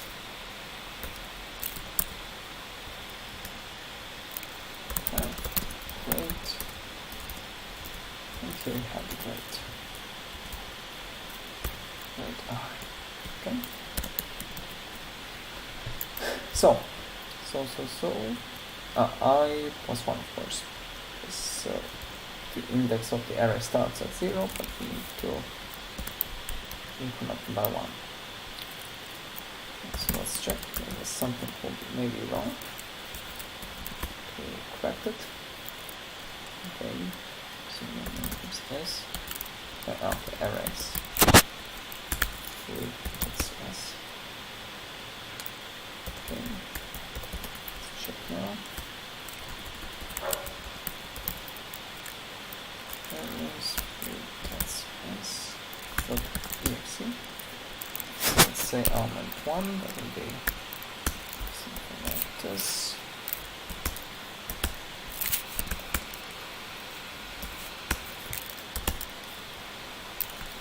Say that we enter something incorrect. I need to repeat it. Yeah, I forgot to ask user to repeat the input. Okay.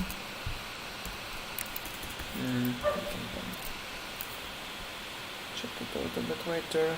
But for now, so what do we have? We have the results. So there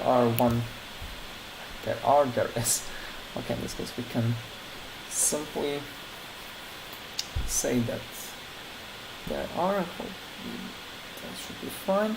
Then we have only one failed student. Then one student got the mark 10. That was correct. That's correct.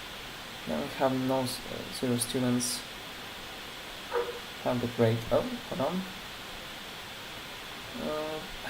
Sorry. Oh, that would be I plus 1. My fault. Should be I plus 1. Because the index of the array, that's the grade, and the actual value of the array, that is how many students got this grade. So that means that this will be this way, and then we can so in the opposite case we can ask user to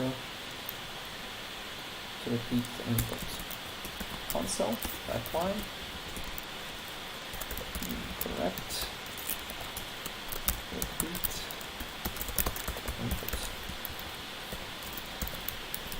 Okay, so that is done now. Let's double check again.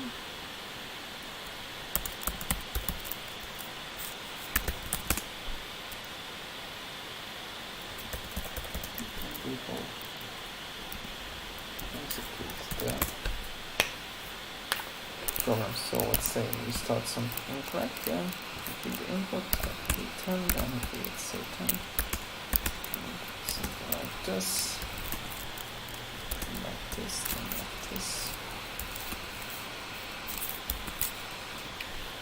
Okay. So we have, and then we have a histogram. So the histogram seems to be correct, right? Yeah. So, and then number of failed students should also be correct in that. Yeah. So that is correct, and that is correct as well. Okay, do you have any questions about this third assignment from the arrays practical?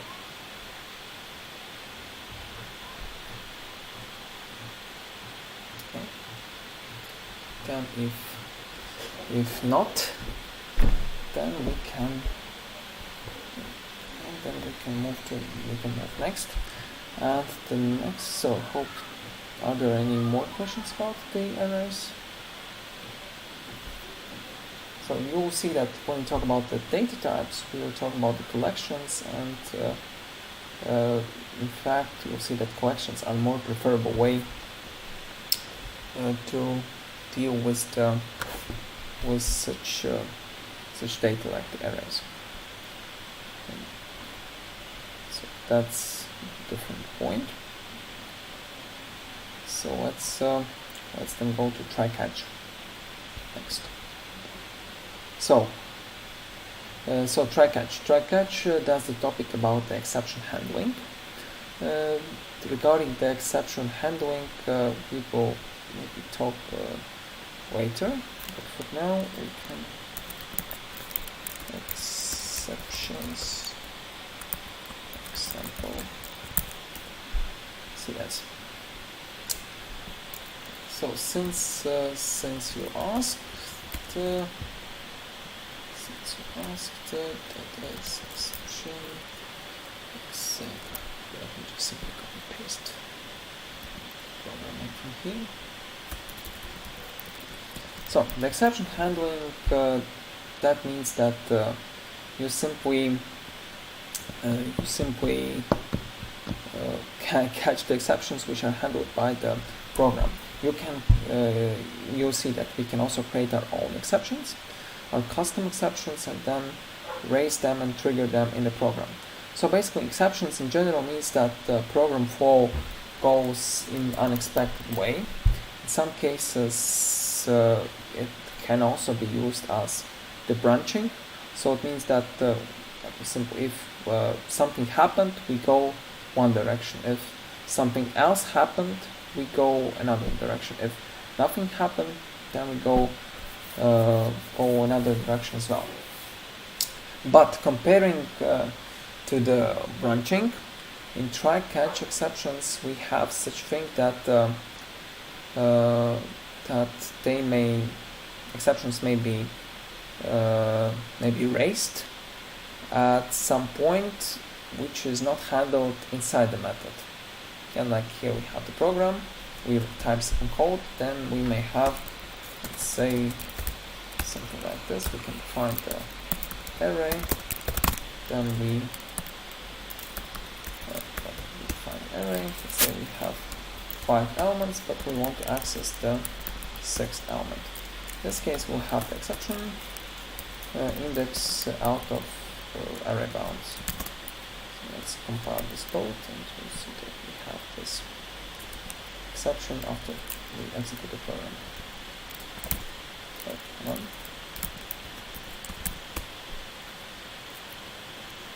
So now we can run the program. You see that we have this exception. Yeah. So in this case again, as I said, that is something similar to the branching, and this is also actually, yeah. In fact, if you ask me what is the exception handling, I would say that that's also the part of the branching, because it navigates the program one or another direction. Yeah, it actually provides the navigation to the program.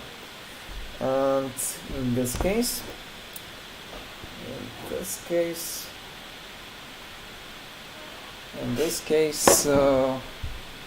just simply the program goes to the starting point. Why? Yeah. So the question may be why the program goes to the starting point. Why it simply gives us something like that, prints out the exception message, and the program is stopped in this case. That's simple because we don't have try-catch statement. So the exception, it is actually triggered from here, but it is never handled, never called anywhere. Yeah, that's why the program just simply, it says that okay, exception is never caught, is never handled, so it means that I must stop the execution and finish it. Okay. So that's because we don't have try-catch. In case we have try-catch, we won't have this thing. We have this try, we have catch, and here we have catch. So what you need to write under the catch, that is maybe a more interesting question. In this case, we'll not go deeper. Just in the easiest way would be that we simply use exception here. Exception here. So what does it mean? Oh, hold on. Let's then compile the program. Let's then execute it. Yeah, you see that we don't have any exception now. Why? Because simply because the program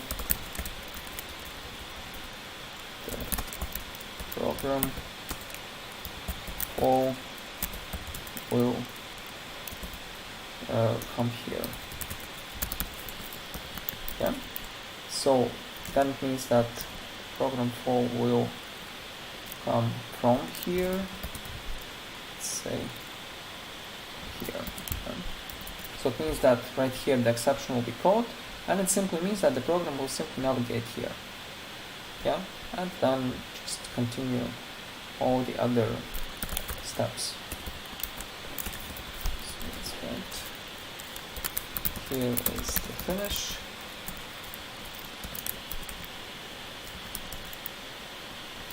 And here we can say that maybe something went wrong.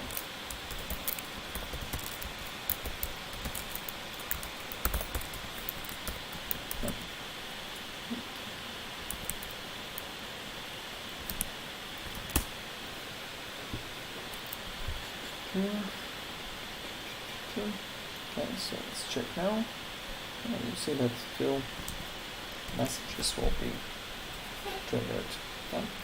So we have this try block, and this try block actually then goes to this block, if this exception is called. If there is no exception, like let's say that we tap here, but if we tap it this way, then you see that this line will not be triggered because the exception is not called. Okay.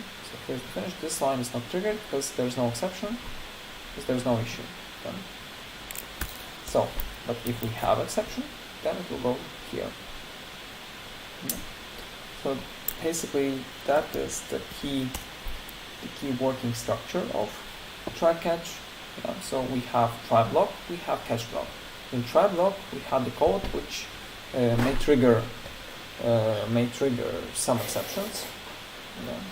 May trigger the exceptions, and it means that the exceptions will then, if there are some exception, any exceptions triggered, then they will go here. And so then this code will be executed. After that, this code is executed. It goes next, and just simply further part of the program then is executed then. Okay. So that is the main point. If we put this, if we don't put this code here, but we put it here, then so what will happen here? Do you know? So the question to you is, what will happen in this case?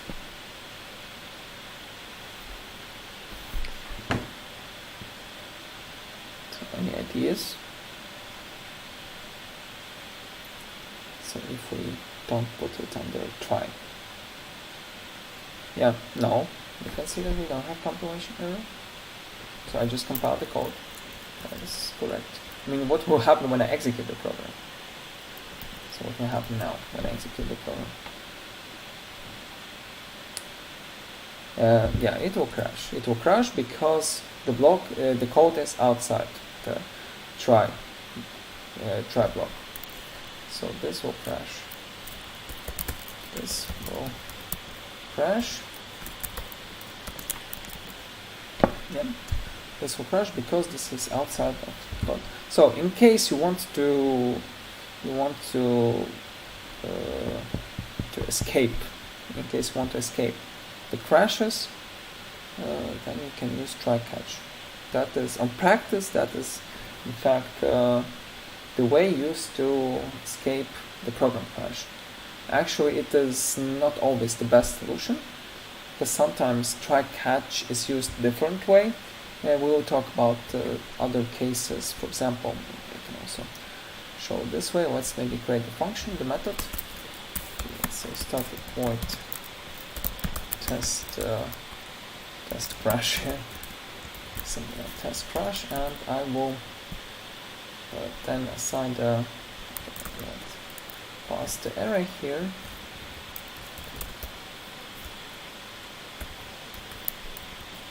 So I can, let's say I can crash here.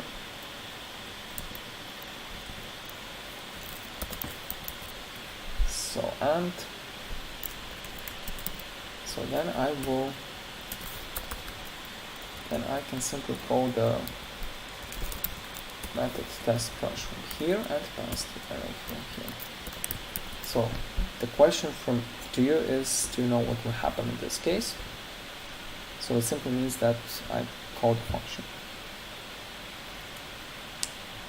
So what will be the result here? So the program should compile.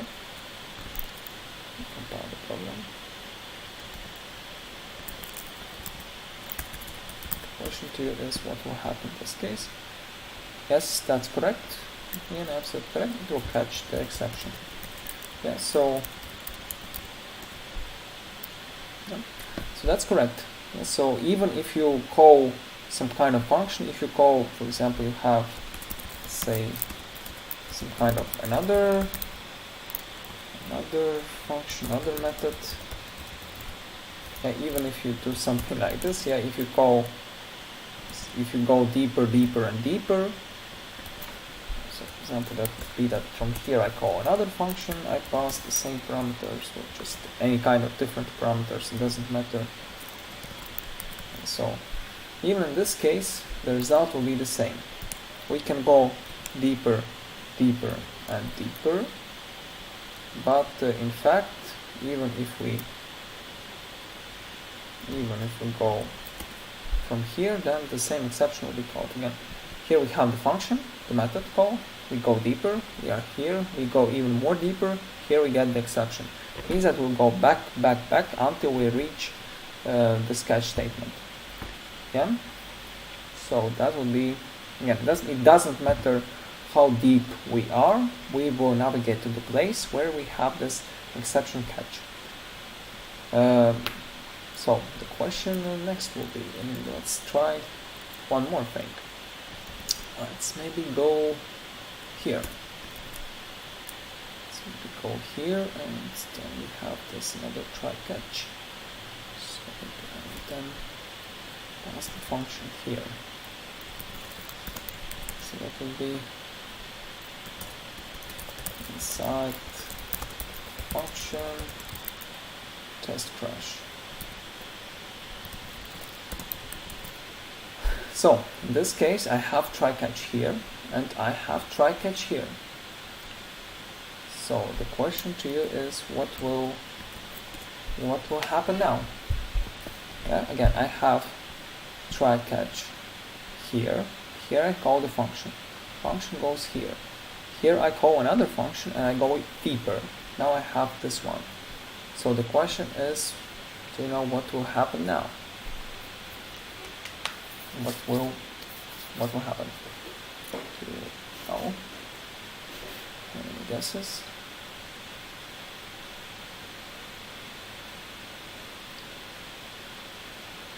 Okay, the answer here is that this exception will be triggered. This exception will be triggered.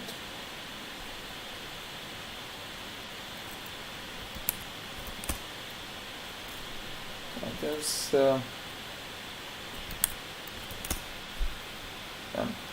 and this exception will not be triggered. So that's the point. That's the point actually. So the key point is that if we have try catch, and we again not try catch, forget about try catch. If we have the exception raised at some point, at this point it is here. Basically, what will it do? What will it try to do? Just simple. It will try to navigate to the nearest catch. That will always be this way. If we have exception raised, then it will search for the nearest catch statement. That's it. Okay. So in this case, it searched, is there try catch inside another function? No, there is no try catch. So it means that it will go up and search here. Is there catch statement here? Yes, it is here. So it means that it will trigger this exception, and that's it. So now try catch is done. Because it searched for the nearest try catch statement. If we are here, so then we here have try catch here. So in this case, there's something wrong with the function. So the question is, what will happen now? What will happen now? Again, we need to. It searches for the nearest catch statement. Which what will happen now? So in this case, if I have, so here the exception will be raised. So then the question is, what will be triggered now? Then I have try catch here. I have try catch here, and I have try catch here as well. So I have 3 try catches. Function in this case we consider as inner try catch, because if we have the function call, it means that this is the inner, just simply inner logic call. Yeah, the last catch will be executed. That is correct. And again, the idea is quite simple. For try catch, the program will always search for the nearest catch statement, and that is why we sometimes have this crashes. Yeah, because basically the program searches for a catch statement and it doesn't find it. So if the program does not find the catch statement, then it means that we just simply have the catch as this crash. Yeah. It is considered as the catch for this because it does not have catch statement. So yeah, that's the point for try catch statement, and I wanted to show it using the inner functions because that's the flow of try catch. Yeah, we have try, and if we have a try inside try, because in this case, since we have the function, that would be similar, if it's not similar, but same way if we simply copy paste logic from here and put it here. Yeah, so that will be the same. And in this case, what you will see that here we have inner catch. Yeah, and of course, if we have inner catch, then this catch will be triggered. Yeah, the same way if we have the function. The function basically means that the logic, what will be triggered from there, that will be the same if we simply put the logic instead of the function call. Just simply use the function call in this case. Yeah, so that's the point. The key thing is that it searches for the nearest catch point. And yeah, so in case exception is triggered, then it will go to the catch block and trigger the logic what is located under catch block. In fact, there are more possibilities how we can use try catch. In fact, there are different. We may have multiple catches. We may have multiple catches because in general, here we have exception. It means that it will trigger. It will catch any exception. But in general way, we may have the cases when the specific exceptions will be triggered. Yeah, so maybe just since we have time, and maybe we can finish with this one. So just for your interest, we can do the following way. Instead of providing exception, we can put this what we have here, index out of range exception. That will be the same. I mean, in this case, the result will be the same. So what's the point? The point here is, again, try catch, it catches the exceptions, right? So if there is the exception triggered by the program, like in this case, we can see that it triggers system it triggers system out of range exception. Yeah, it means that this is specific exception what is triggered. Yeah, that means that that's not something else. That's exactly index out of range exception. And in this case, we point that this catch will only catch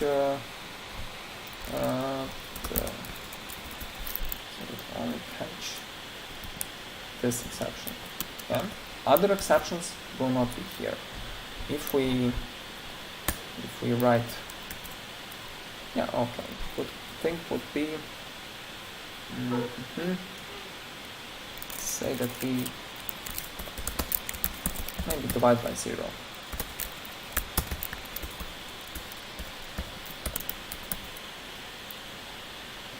For example, divide by 0. Okay, division by constant 0. Let's say that we maybe hide it a little bit different way. Let's say that we have this like this, and here we have 0. Yeah, the question from us to say I'll answer here. This value never used. That's not the problem for us in this case. So, and let's see what will happen now. Right now we will what's the problem? Oh, yeah. So that's the interesting thing. That's the interesting thing. What you can see here.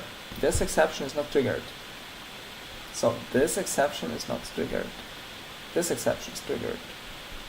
Because, again, it searches, what I said, it searches for the nearest exception. The nearest, actually nearest, not available, nearest acceptable exception. Yeah, because in this case we have exception, division by 0.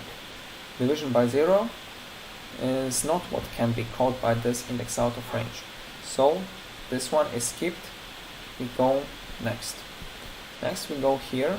We check is exception acceptable for for the exception division by 0? Yes, because exception class actually catches all the exceptions, all the possible exceptions. Okay, so I will write it here, exception that catches all the possible exceptions. And yes, Anastasia, that is correct. We can actually handle multiple exceptions. The syntax would be, if I'm not mistaken, like this. So in this case, I don't remember what was the exception type for division by 0. Let me double check. Division by 0 exception C#. So just to recall the exception name. Okay, this is the exception name. Division by 0, that's the class. Here you'll see that the exceptions are actually the classes. So that would be this one, and it means that we can put it here. So the syntax. Let me recall the syntax. Done for a long time. So a moment. Multiple exceptions. Just quickly double check. It is possible. It is possible. A moment. One moment.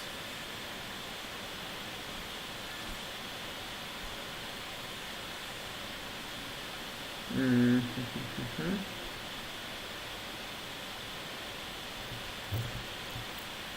guess we should have the double. Yeah, in fact, what we can do is we can also, yeah, we need to also declare the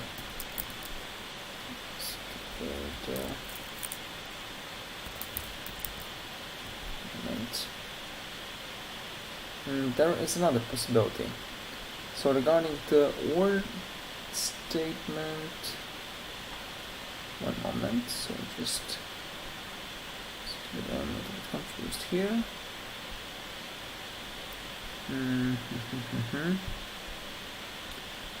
One moment.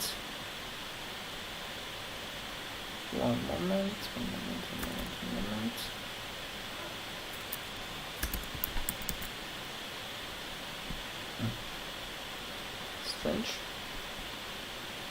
There is another thing, but I can show you right now.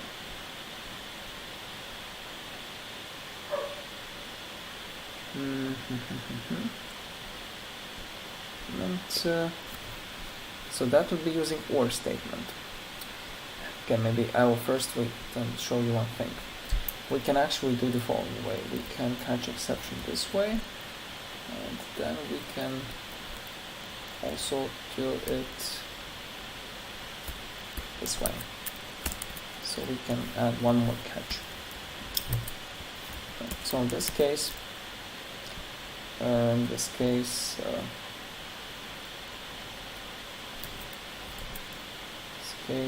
can see that there was the division by 0.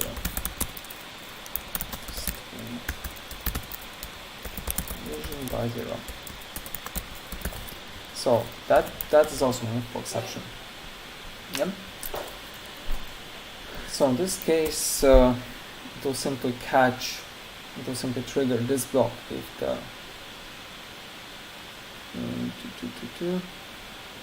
exception. Sorry, typo.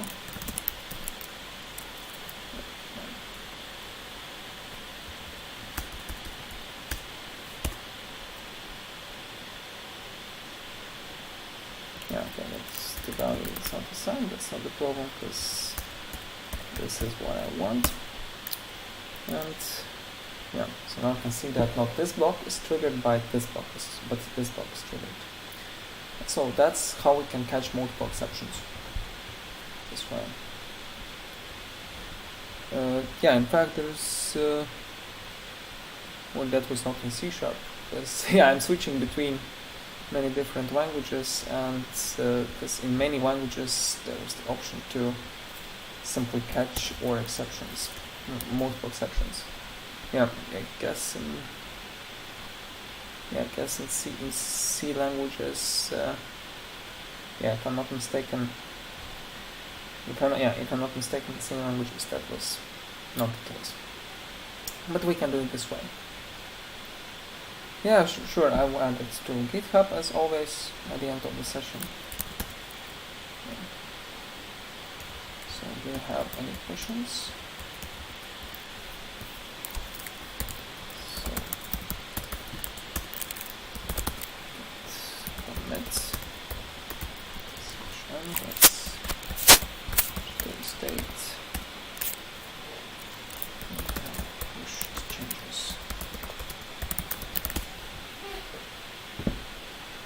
Here we both mistakes, but only the division by 0 exception was triggered, right? Actually, there's only one mistake here, because this mistake, so in this case, this line will not be triggered.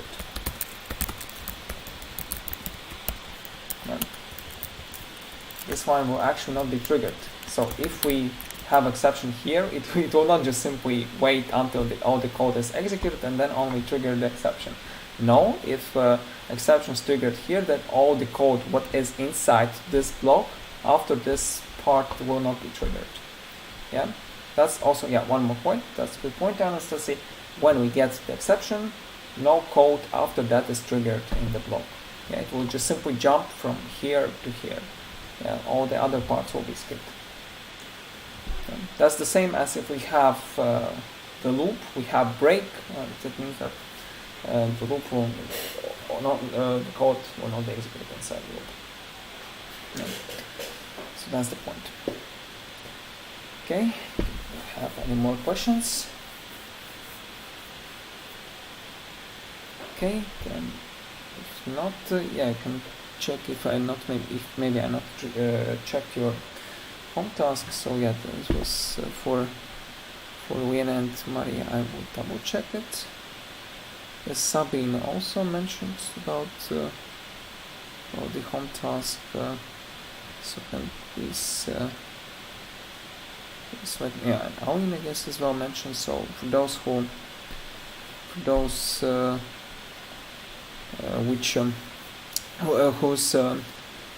home task is not mentioned as done in branching, so please let me know. Then I will check it. Okay, so thank you very much for your attention today.